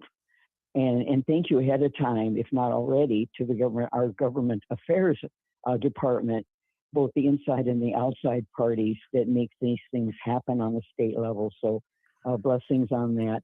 And Chair Elo Rivera, I like the 2 words you used on that last item, which I think also involved legislation. Creativity and persistence. Those are 2 really, really great words. And so thank you for those. Words are transformative, as you said way back. Now, recently I quoted a public person with a Churchill quote. I've edited it, but Churchill said in regards to arts funding, then what are we fighting for? Then what are we fighting for? That's why I'm on this bandwagon from Councilmember Pro Tem Lee to get a vision for our city. We want to know what we're fighting for at a core level that pertains to absolutely every choice we make. And that will require creativity and persistence, Chair Elo Rivera. And you're bold and you roar. Let's keep doing that and make these things happen. We need a vision. What city are we trying to be, Chair Elo Rivera? Great question. Love to all. Thank you. Our next speaker, Serena Pelka, please unmute and begin. Hi, good afternoon. This is Serena Pelka from Climate Action Campaign, where we're fighting for a clean, healthy, and affordable future for everyone. And we're here today in strong support of this resolution. Firstly, I want to thank you for bringing this item forward and for continuing to prioritize solutions that will bring relief to San Diego families struggling under the high cost of living. We do that through improving quality of life, and reducing rates is one of the key steps to do so. So in order to reduce the burden our communities face from skyrocketing energy bills, we need to tackle this challenge from all angles. And this set of state legislation does that. Combine these bills really take the approach that we need for real rate relief benefits to reach San Diego and build off the progress of last year's legislative session. As we know, SDG&E makes nearly $1 billion a year in profit, with very few consequences from regulators as they exceed their rate of return, while a quarter of our neighbors are behind on their energy bills. And I think all of us in the room have friends, family, loved ones, neighbors who have expressed their concern. I've had neighbors in tears to me over their SDG&E bills. This is not uncommon. And so as California's second largest city, we've seen the impact we can have when we use our power in Sacramento. And so I wanted to say thank you for letting San Diego families know that you're fighting for us and continuing the momentum to make sure that we have clean, affordable energy for San Diego families. Thank you. Thank you. And our final speaker in the queue with their hand raised before our 5-minute timer concluded is phone number ending in 1697. Please press *6 to unmute and begin your comments. Hello. Hello, my name is Jesse Anderson. I live in District 9. I'm calling today to voice my strong support for this resolution. I'm supporting Senate and Assembly bills addressing utility affordability. Utility rates in this city have gotten completely out of control. I know many who are having to choose between affording their rent and their utility bills, unsure if they can get food on the table for their families. It has become a serious problem that needs to be addressed. I believe this resolution and these bills are an opportunity to address these problems. And I hope that our electeds in San Diego can be courageous in supporting these bills and doing all they can to rein in the corporate greed of SDG&E that is siphoning wealth away from San Diego and is forcing families into making impossible decisions in San Diego. And I just really hope that we will continue to support bills and efforts like this. Thank you. Thank you. And Chair, this concludes public comment on item 6. All right. Thank you, Natalie. We'll begin the conversation with Council President LaCava. All right. Thank you, Chair. Thank you to Climate Action Campaign, Chair Elo Rivera and the D9 office for bringing this forward and continuing our work to support utility affordability at the state and local level. As we've heard over and over and over again, San Diego has one of the highest electricity rates in the nation, and increased oversight and accountability at every step in the rate setting process can only be the right thing to protect affordability for the ratepayers. In the past, we've seen the majority of advocacy on utility and affordability and accountability coming from Los Angeles and the Bay Area. And with this resolution and the one that Councilmember Elo Rivera and I led last year, we're giving San Diegans a stronger voice in Sacramento, and certainly thank for everybody who participates in that process. And speaking of last year's resolution, can we get an update on the bills that we were supporting last year and whether any of them passed? I don't know if anybody has an update on that. I do not know that off the top of my head. Okay. I wish I did. That sounds like a... I can give an update. Oh. Yeah. So yeah, I might first start with the fact that the resolution really did make a difference last year, including the media that was garnered off of it. State reps are, very sensitive to the media landscape. And so all that was very much so noticed. We have inside lobbyists, partners in Sacramento, and they reported back that people were seeing this. It was creating a lot of positive buzz around the bills. But in terms of the actual bills, we supported 10 bills in the package last year. 4 of them did not actually make it to the governor's desk. 1 of them got vetoed by the governor, and then 5 were signed into legislation, which is really exciting. Those would be kind of incremental bills, I would say. A lot of them had to do with just tracking data and reporting. But one of the, I think, more consequential bills was SB 254. It was a resiliency wildfire study bill. And so our team is still deeply engaged on that. The study was very recently released, and we have provided a lot of input into the report itself via our partners at a statewide coalition. And so we're very deeply engaged in trying to make sure that the findings of this report center affordability and ratepayers, and not just how to continue spending money as usual when it comes to wildfire. Because wildfire investments, there's a lot of mismanagement of money there. So we're trying to keep ratepayer funds at the top of that. All right. Thank you for that update, and thank you for that reaffirmation that these efforts, even if it's only a resolution, really do make a difference in the conversations that happen in Sacramento, and that we down here in San Diego remind Sacramento that we're here too and pay those very high rates, and our constituents need relief in a serious way. So with that, I'll close my comments and I will move the recommendation. All right. Thank you, Council President. Vice Chair Campbell. Thank you so much, Chair Elo Rivera. Thank you so much for the presentation. It's really excellent. I'm sure we all agree that $313 average monthly bill for electricity in San Diego is ridiculous. We live in the climate capital of the United States. We have the best climate anywhere. We rarely have cold days. And I'm just so glad you brought this forward. Thank you so much for that. I have a couple of questions. First of all, I want to start with asking you about these current bills that you've mentioned. Are any of them still being considered in the legislature? I know over the last few weeks, things have gone through committee, et cetera. Yeah, we've been deeply tracking the bills as they go through preparations and the committees. This current list is all active. Okay. I do have total agree with most of this. I have a few questions about Senate Bill 905, which hopefully you can answer. First of all, I didn't realize that utilities were allowed to make a profit on wildfire investments. How does that work? Is that just net profit versus costs of service or costs to put in that? Yeah. Yeah, how does that work? I might zoom out one step and explain like the general business model for profit for an IOU.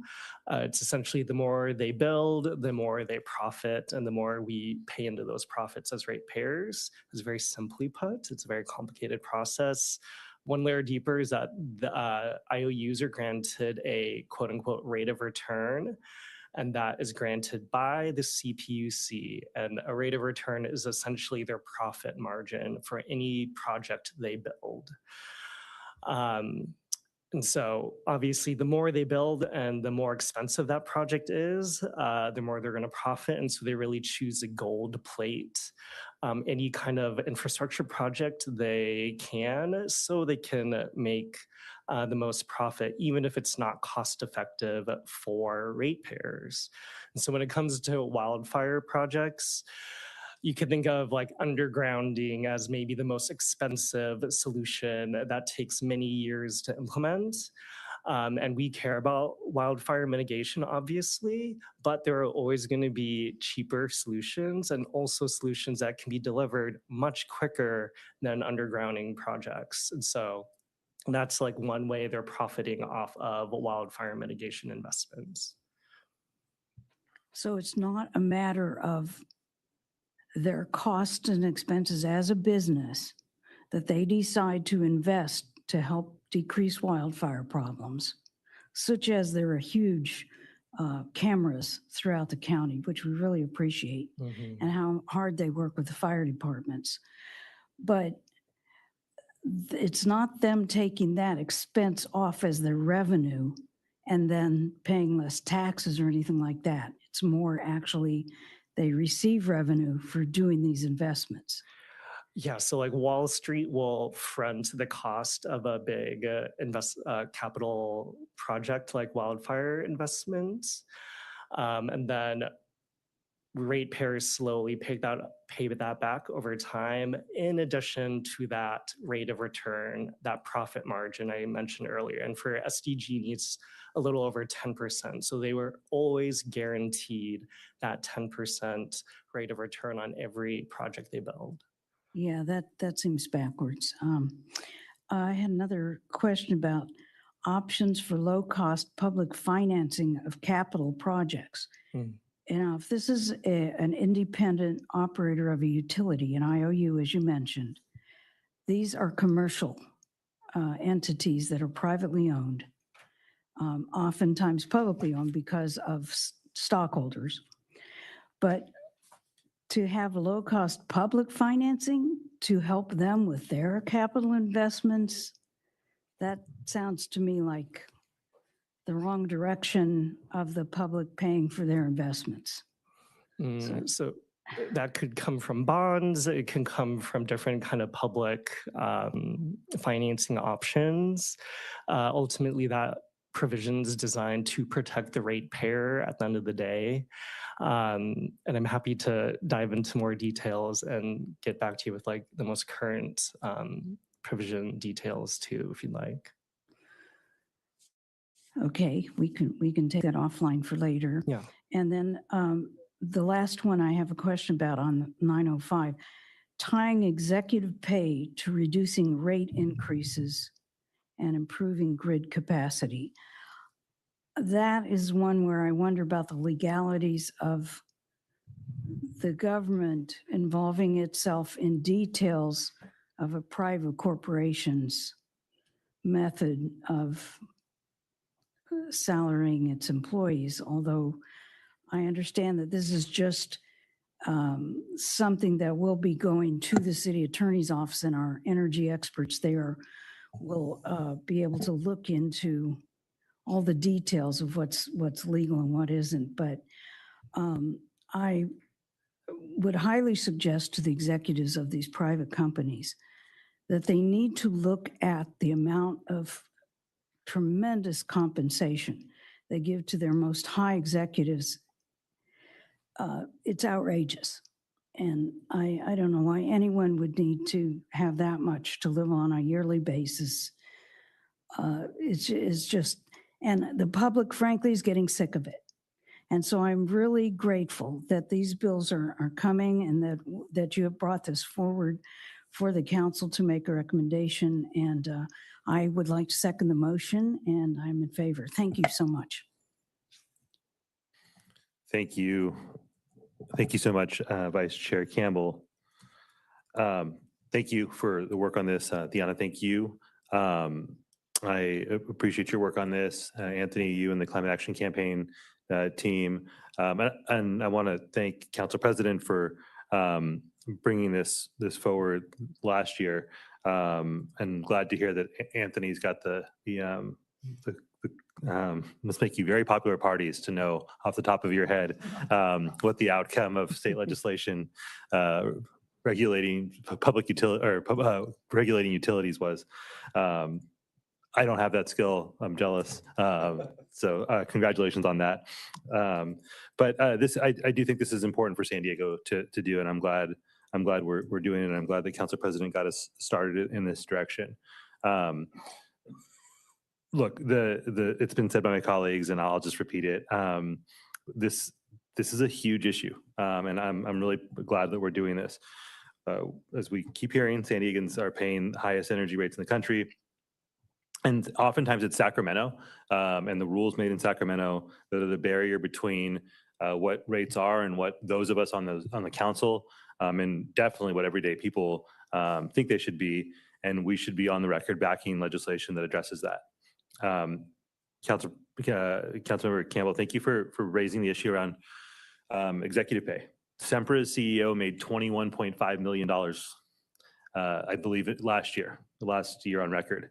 And that's 172 times what the typical Sempra employee earns. And that's the parent company of SDG&E. So when SDG&E comes to the CPUC asking for another rate increase, the financial reality behind that request is that. It's that $21.5 million salary. It's that disparity of 172 times what the typical Sempra employee earns, and that's not okay. And let's be clear, Sempra's not a one-off there. Investor-owned utilities across the country took home over $500 million in 2024, and the next year, CEO pay jumped another 16%. So what we're seeing is that rates go up, executive pay goes up, and shareholder dividends go up, and the only thing that is not going up is the quality of life for residents who are paying those bills. So this is really important. And we know that utilities will say executive pay comes from shareholders, not from ratepayers. That's a technicality. That's all that is. The cost of capital, the authorized rate of return, profit margins are built into the rate case, and that all comes from the bills that our constituents pay. So I hear you, Councilmember Campbell, on questioning, what it looks like to have government, interject itself in terms of what an employee can earn. But what we're seeing is that quite clearly, they're not willing to regulate themselves or control themselves. There is an appetite for profit and for wealth that is insatiable. And what we're dealing with are monopolies in the literal sense, that were granted that monopoly by the state on the promise that they'd serve the public interest. And that deal's supposed to cut both ways. So when a company is not willing to restrain itself, I think government has not just a right, but a responsibility to step in. And I'm glad that we're doing that. So thank you again for the work here. I'll go back to you, Vice Chair. Yeah, I just wanted to say it's the California Public Utilities Commission that is in charge of setting the rates for these privately owned utilities. And it is a completely different set of rules for the independent ones, such as the San Diego Community Power. So don't blame San Diego Community Power. These people on the CPUC are supposed to have the best benefit of the consumers as their top most important thing when they take into consideration these rate increases. And for years, they have not. And so public, let's get mad at them too. And let's make darn sure that we get this straightened out, because it is so unfair and unequal. Yeah. Thank you. Thank you.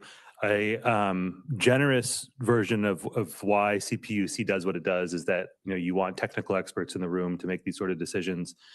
A more cynical view of why it exists is to detach accountability from those people making decisions from the voters.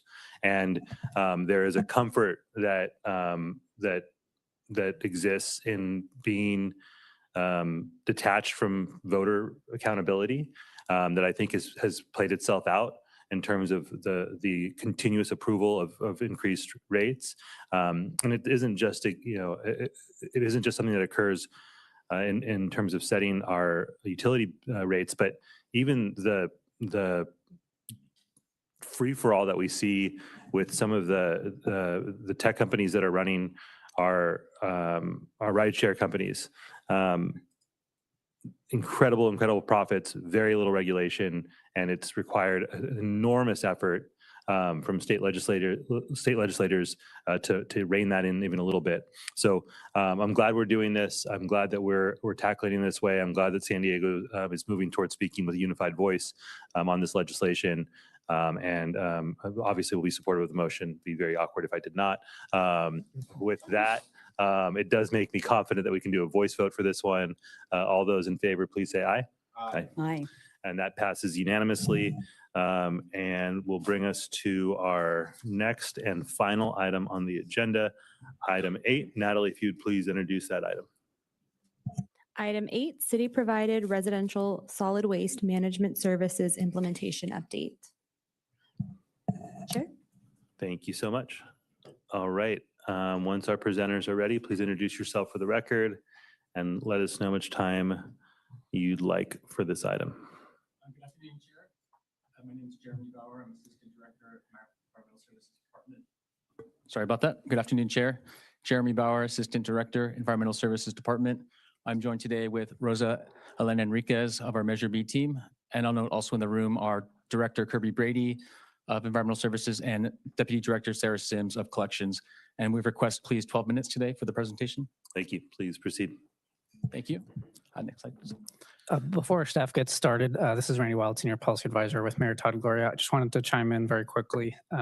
This was, I think, referenced by several of the committee members earlier, but just for the public's awareness, today's agenda items from the Environmental Services Department were prepared prior to yesterday's closed session actions related to a settlement impacting waste collection fees. The materials presented will not fully reflect the future operational and fiscal impacts of yesterday's actions.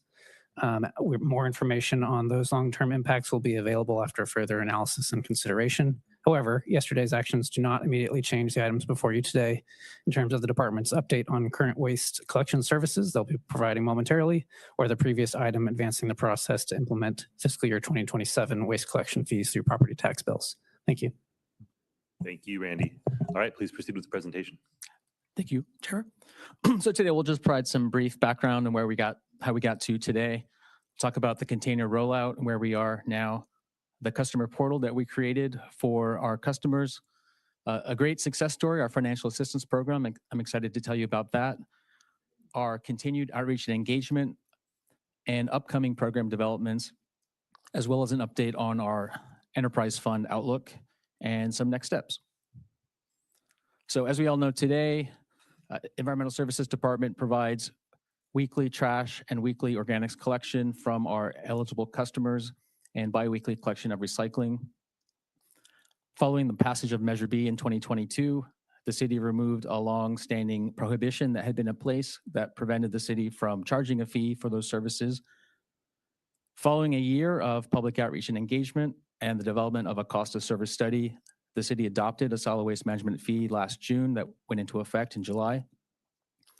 And now the services previously primarily funded by the general fund are now covered primarily by rates paid by our customers. So we are well underway with our new container rollout. And I'll start with this just to re-explain the primary reason for the new containers. The fee that we're charging is based on the size of trash containers and the number of additional containers each customer has. In order to ensure that we're providing service only to eligible customers and that we're providing it at the service packages they've selected, and also recognizing that most of the old containers were well beyond their useful life, the city made the determination that the most efficient means to verify our customers and ensure we're only providing service accurately to eligible customers at the right service level was to replace the old containers. Importantly, we were deliberate in ensuring that we were collecting the old containers and recycling them to ensure that those materials are put back into the material stream. This graphic shows the progress on the container rollout. You'll see on the left, the delivery of the new gray trash containers was largely completed by the end of April. We're at over 99.8% complete with the new trash containers. There's some stragglers we're finishing. On the blue recycling containers, we began that in March. You can see the teal is the actual and the light blue is the projected. So you'll see that's projected to be done by September. In mid-July, we launched a customer portal for our customers to be able to select their new containers prior to the delivery of the new containers, but also ongoing allows them to view over time fees that are charged to their property, service levels changes made under their account. And over time, they can track changes and past fees they've made. Additionally, they're able to make donations to our financial assistance program through the portal, which I'll talk about in a moment. And as well, they can sign up for text and email alerts to receive communication directly from the department. As of now, around 54% of customers have created portal accounts. It's not required. They can still either contact us via phone to let us know what containers they'd like. Additionally, if they opted for the standard package of 195-gallon trash, 195-gallon recycling, and 195-gallon organics, they didn't have to do anything. They would receive that by default. With that said, we do continue to encourage customers to create portal accounts. As I mentioned, there are benefits. They can engage in self-service to order replacement or repairs to their containers. They can see their container and fee history, and they can sign up for text and email alerts. So financial assistance, this is a real success story, and I'll recognize there are two representatives from MAC here in the room with us today. The city in January entered into a partnership with MAC to administer the financial assistance program. And I'll mention that throughout the year of outreach and engagement leading up to the adoption of the fee, we consistently heard from residents that were concerned about a fee, and we let them know the city's plan was to develop a financial assistance program. So it was quite meaningful to be able to follow through on that commitment, and in January of this year to launch the program. We received sufficient funding from the city to support up to 7,000 customers. And as of the April 30th deadline for assistance towards the first year, the fiscal year 26 fee, we received almost 4,000 applications, and MAC is currently reviewing those. As of now, I believe around 1,800 have been fully approved, and they'll continue to go through that queue. We're still accepting applications now for assistance towards the fiscal year 27 fee. The criteria were based on either income, so if the household was at 60% or less state median income, or as a proxy, if a member of the household was currently enrolled in Medi-Cal, CalFresh, CalWORKS, or the low-income home energy assistance program, they would also qualify for the program. Looking forward to FY27, we're excited to know that the current draft budget includes funding to continue this program. As well, customers have pledged more than $62,000 towards the program to help their neighbors. We're also planning to add an additional criterion. If a member of a household is enrolled in the SDG&E Care program, that could also be considered as a qualifying criterion. Also, we'll update the income requirements to $2,027. Streamline re-enrollment, we are looking at if someone qualified for the first year, as long as they're still the owner and still meet the criteria, they could qualify automatically for a second year. If they meet the criterion for the first time in fiscal year 27, looking forward to FY28, if they continue to be the owner of the property and continue to meet the criteria, they could qualify by default. For the first year, we provided the assistance in the form of more of a rebate. So either a check or a direct deposit. Looking forward to next year, the plan is to know before August 10th, most of the customers that qualify, and to pre-apply the assistance so that the fee they see on their county tax bill will already be reduced. After the August 10th deadline, if funding remains, we'll continue to consider applications on a rolling basis, and at that point provide assistance in the form of a rebate once again. And as with the prior year, assistance will continue to be considered on a first come, first basis as funding lasts. MAC engaged in in-person clinics to assist customers to apply through the program. The application is an online portal, so they were able to provide that in-person support. Additionally, for our part, it was important for the department to continue to be accessible to residents. And as we've received invitations from community planning group meetings, town councils, other community groups, we have been able to fulfill those invitations. And to date, we've been present at 17 community meetings, reaching around 420 residents. We'll plan to, and the updates have been similar to the update you're receiving here today. As well, MAC will continue to plan to do in-person clinics next year. Upcoming program developments, we will be doing our waste reduction division will be engaged in route reviews. Under the city's regulations, it's important that each customer has sufficient containers to hold the volume of trash and recycling they produce between collections. And so they'll be looking out for overflowing containers. and providing support to residents to help them if their containers are overflowing, how to order more containers to ensure that they have sufficient space. Also, we'll be testing the technology for the RFID readers. As we've mentioned, all new containers come equipped with RFIDs embedded in them. What we need to test are the physical scanners that will be attached to trucks, and then those will automatically detect when a container is picked up, and that operational data will allow us to engage in continuous improvement. The next two, I want to highlight the dark red bold language, and this is per Randy's comments. Plans to launch a weekly recycling and a bulk item program. They are subject to change pending fee revisions under consideration by the city. So I'll just note, as of the original plan was by July 1, 2027 to launch a weekly recycling program and a curbside bulky item pickup program. And I'll just reiterate, again, those plans are subject to change pending revisions. Next slide, please. I'll make the same caveat for this new outlook on the fund. This is a brand new enterprise fund. And there has been some discussion on deviations from the original estimates on revenue and what we're seeing now. And I'll make two notes. In recent weeks, we have seen updates to the customer subscriptions, particularly customers following up with us to indicate they need more additional containers than they had originally told us. And with that, we've been able to update our revenue projections in a much more positive light. As well, now that we have actual numbers on our expenditures and our revenues, we've been able to update our 5-year forecast. As of the current status quo, you'll see we are currently projecting a positive balance by fiscal year 29 with a balance in the reserve fund, and that continuing to increase the following 2 years. Again, these are subject to change pending fee revisions, and the department will update these as those decisions are made by the city. So next steps, pursuant to the item on consent on tax roll billing, our plan would be to come before City Council on June 23rd to present a report of each customer and the amount of fee they'll be charged in FY27 on their tax bill. As well, between May and August, MAC will review applications to make decisions on assistance towards the FY27 fee. By August 10th, the department will send to the county the final list of customers and the amount they'll be charged for FY27. I will note, even after August 10th, the city does retain the ability, if a customer lets the city know that there was an error, we always have the ability to reduce the fee after August 10th. And then lastly, between May and September, we'll continue the new recycling container rollout.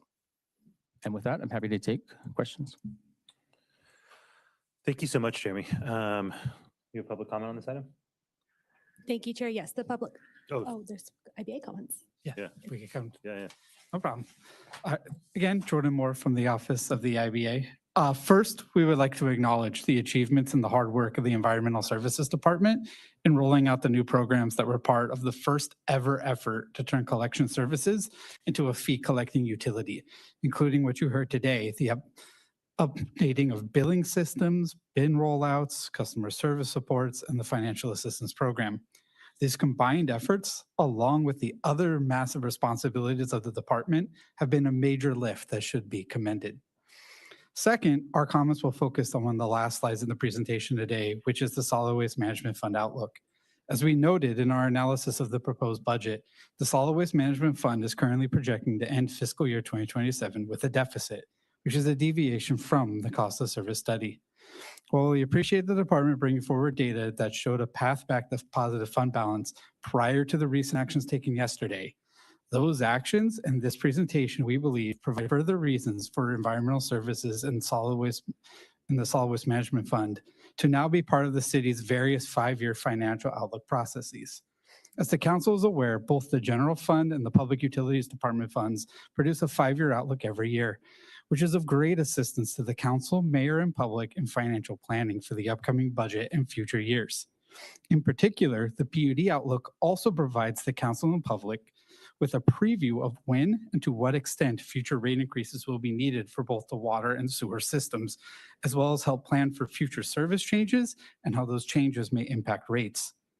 Given the changes that collection services will be going through over the next couple of years, and especially now that there is a general fund component to the Solid Waste Management Fund, Environmental Services should also produce a 5-year outlook every year to project where rates or service changes may need to occur in the future. This will provide more transparency to the council and public ahead of any future potential cost of service study to adjust rates in the future, as well as help with general fund forecasts until the Solid Waste Management Fund can become self-sustaining again. We recognize that this could require a change to Council Policy 000-02, which currently requires 5-year outlooks for the general fund, PUD funds, and CIP. If Council desires, our office is willing to assist in updating that Council policy to require a Solid Waste Management Fund outlook as well. Thank you, and I'm available for any questions. Thank you, Jordan. All right, let's now hear public comment. Thank you, Chair. The public comment period for item 8 is now open, and we have received one speaker slip here in the committee room. Blair Beekman, please approach the lectern. You'll have 2 minutes to speak to item 8. Hi, Blair Beekman. Thanks for this item. I guess first, thank you that I hope good work on the previous item. Really nice to hear, and that how it can be serving in whatever way public power. Good luck in that effort. Thank you that on this item, and a reminder that there is a lot of mayor staff who usually are at council and committee meetings, and it's nice for that. I hope they can be more regularly acknowledged as they have a part in this process as well, and they're here, they're participating, and that's good to know. For this item, I wish I better knew, the different rate issues that are going on, but there's been a lot of consternation and questioning of it. I know that I can handle the tech accountability aspects of all this new garbage bins being placed and stuff, and what exactly that can be about, I think is important. How we work our tech accountability with new storage bins. How do we have those conversations openly? And that it can be okay to have those conversations openly. I hope that effort is also being made by the public in these new trash bin items. And, it's been extraordinary. It's been an extraordinary week, what we have been going through, overwhelming in some ways. I mean, we've had terrible events from Monday. And then on the opposite end of the spectrum, these really interesting events that have developed around parking and the garbage issues that I thank you immensely about. And why I mentioned the acceleration issues at the beginning of the meeting today as just a frame of reference and knowledge that as weird things happen, we can have explanations to understand our best practices at this time and what we want to do well and positively. Thank you. And thank you to Joyce Sonata for all her words and work. Thank you. This concludes in-person public testimony. We will now move to the virtual queue. There is one hand raised in the virtual queue. Phone number ending in 8700, please press *6 and begin. You'll have 2 minutes. Thank you, Joy Sonata. First of all, thank you, Randy Wild from the mayor's office for your clarification on this item. That was very, very important for me to hear. So thank you. Kudos on that. I do have a batch of thank yous, but I want to start out by Kirby Brady. I understand you're in the room. Goody, goody. First, I know you won't be able to answer this, but first a question. Are you using qualitative and quantitative metrics as this program unfolds? You taught me about qualitative and quantitative a long time ago, and I'm starting to want to implement it. So just putting that out there for you. Okay, so thank you to excellent presentation. Thank you to less impact on the general fund. Thank you for recycling the old containers. A little question on that. Where does any revenue go? Maybe it's the same company that sells the new ones to us and then we recycle them. But I wondered about where that money goes, maybe into the general fund. Thank you for the customer portal. Thank you for the financial assistance program, big time, big thank you on that. And Jordan Moore, wow, you said it so beautifully when you had that strong statement about the environmental services team and their work through all this time on the whole process. You just said it very beautifully, Jordan. You're just a wonderful gem in the office of the IBA. Love to all. Thank you. Thank you. And Chair, this concludes public comment on item 8. Thank you, Natalie. Let's begin the conversation with Council President LaCava. Thank you, Chair. Thank you, Jeremy, and the entire Environmental Service team for the update today. As Randy mentioned, and Jerry, you also touched on, there was a significant announcement yesterday that will ultimately reduce collection rates in FY 2028. Those reductions may come at the cost of future services. There will be a lot more discussion on this in the upcoming weeks and months, and so I won't really talk much more about that, but thank you for flagging that in the presentation, and thank you, Randy, for reminding us all of that. I was just sitting here and thinking, Chair, 2022 and Measure B seems such a long time ago. But it is remarkable that once that measure did in fact pass by the vote of San Diegans, was validated that it really did pass, and that work began, that what I really want to focus my comments on, and Jordan kind of touched on it, is just what an amazing amount of work. There's been a lot of noise, been a lot of complaints, a lot of rhetoric out there, but I do not want it to ever get lost of the amazing work that everyone at ESD did, starting from scratch. The first time ever that the city of San Diego started charging for trash collection in our residential neighborhoods. And, you know, you talked a little bit about that, but I kind of want to repeat to remind ourselves, you know, the cost of service study for the first time we ever, what trash collection would mean in this city, the customer portal, which I just logged into to kind of see how that's looking. The amazing rollout, 250,000 bins of the trash, the new gray bins. Now you're starting the rollout of the new recycling bins. I think I'm up in June is when mine's predicted to be. Also talked about transitioning the customers to and from city service. The courtesy of transitioning those properties that really never were eligible for city collection, and helping them get to from city services that they've gotten in the past and on to private haulers. And are we at 100% there? 98.1. 98, that's not bad. And I know a lot of that was also the private haulers that were in a lot of ways very reluctant or really weren't equipped to be able to do that. Didn't have the bins, didn't have the trucks that could empty bins. My daughter got particularly nervous, but eventually her and her neighbors on that property eventually were able to connect with Ware Disposal, and it's going quite smoothly.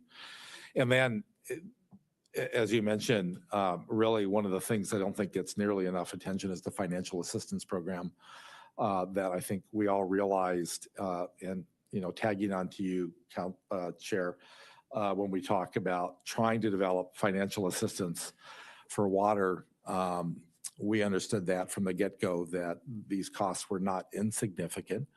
I think we also understood that some people would never understand the portal and opt for the smallest bin, which probably would have served them well and got the default there. But the financial assistance program is such a huge win for those that are most vulnerable. So again, I see Kirby sitting back there, but Jeremy and all of you at ESD for the extraordinary work, and all city employees. I think the cost of service study was done on the outside as traditionally we do, but all the good work to make that happen. We can't thank you enough for the good work. You know, I think everybody was very excited about the settlement. And as I mentioned during closed session, I don't know how many different spreadsheets you've done to calculate different rates from back in the day when we did the first cost of study, and then we kind of pushed you to try to drive the rates down further. And then now this will create and the ones you did while we were talking about a possible settlement. So, thank you for everybody that was involved in that. We're so fortunate to have you.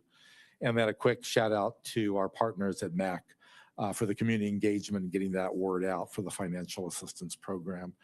I think that's really the key. It's one thing to say we're going to do it. It's one thing to budget for it, but to actually get it to roll out and helping good people. And I think I heard 4,000 have signed up, and then there's a vetting process, but it's just so good to hear. So hopefully that good word will spread out further. So, and if I'm not mistaken, I think it's in this year's budget for FY27. That's correct. Budget. So a big thanks. I think that's really the important thing for this moment. So for all of you. Thank you, Chair. That concludes my comments. Thank you, Council President. Vice Chair Campbell? Thank you. I agree with everything you just said. I want to say ditto. I want to say Kirby Brady, everything you get involved with for our city turns out to be so magical and wonderful. I can't thank you enough and appreciate it. And I call you the mother of Panda, but I don't know if you are the mother of the, yes.